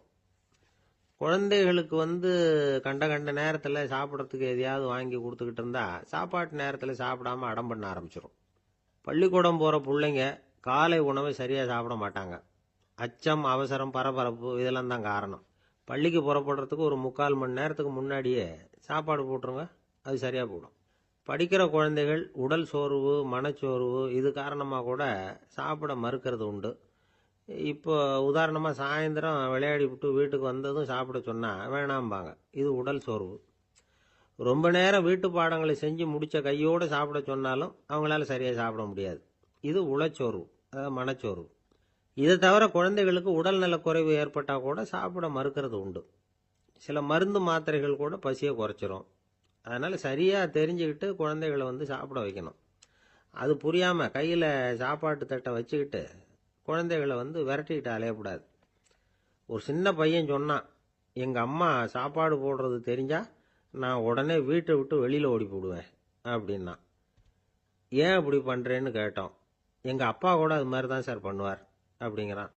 ஒருத்தர் ரொம்பவும் மகிழ்ச்சியாக வந்துக்கிட்டு இருந்தார். என்ன விஷயம்னு விசாரித்தேன். நான் தோற்று போயிட்டேன், அதுதான் மனசுக்கு மகிழ்ச்சியாக இருக்குது அப்படின்னார். எனக்கு இது ரொம்ப ஆச்சரியமாக போச்சு.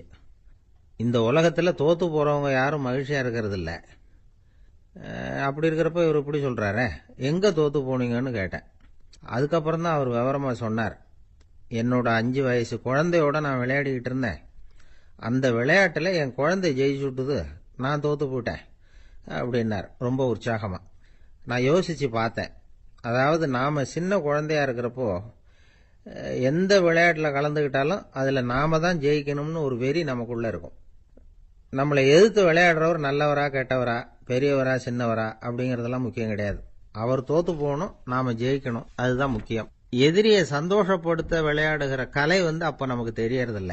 வாழ்க்கையில ஒரு பக்குவம் வந்ததுக்கு அப்புறம் வெற்றி பெறணுங்கிற மன அழுத்தம் போயிடுது. போட்டியில ஜெயிக்கணுங்கிறத விட குழந்தைய சந்தோஷப்படுத்தணுங்கிறது முக்கியமா போச்சு. ஜெயிக்கணுங்கிற வெறி ஓடி போட்டுது.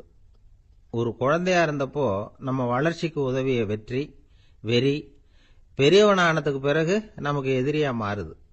அதை சரியான சமயத்துல நாம புரிஞ்சுக்கிட்டோம்னா போதும், நாம பொழைச்சிக்கலாம்.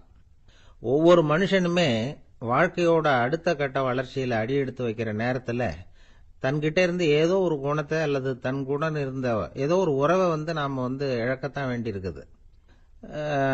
ஒரு கட்டம் வரைக்கும் உதவியா இருந்த குணம் அடுத்த கட்டத்துக்கு தடையா கூட மாறிடலாம். இந்த பரிமாண மாற்றத்துக்கு உள்ளாகிற ஒவ்வொருத்தரும் பிரத்யட்சமா இதை உணர்றாங்க. ஆனா பல பேர் எப்படின்னா பழச திறந்துட்டு புதிய கொள்கைகளை உருவாக்கிக்கிறதுக்கு இஷ்டம் இல்லாம இருந்துடுறாங்க, அல்லது அப்படி செய்ய முடியாம தவிக்கிறாங்க. இதையெல்லாம் மீறி அந்த பழச திறந்துட்டா அதை இழந்ததால உண்டாகிற மன அழுத்தம் சில காலத்துக்கு வருத்திக்கிட்டு தான் இருக்கும், வேற வழி இல்லை.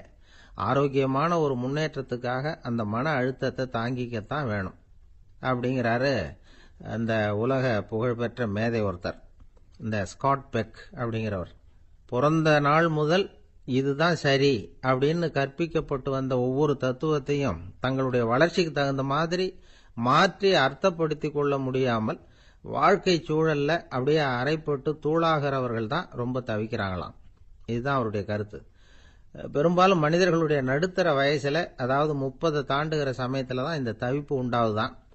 இதுதான் மேற்கத்திய நாடுகள்ல அடிக்கடி மிட் லைஃப் கிரைசிஸ் அப்படின்னு சொல்றாங்க. அப்பப்போ பழசையெல்லாம் தொலைச்சு விட்டு புதுசா பிறக்கிறதுக்கு கத்துக்கணும்.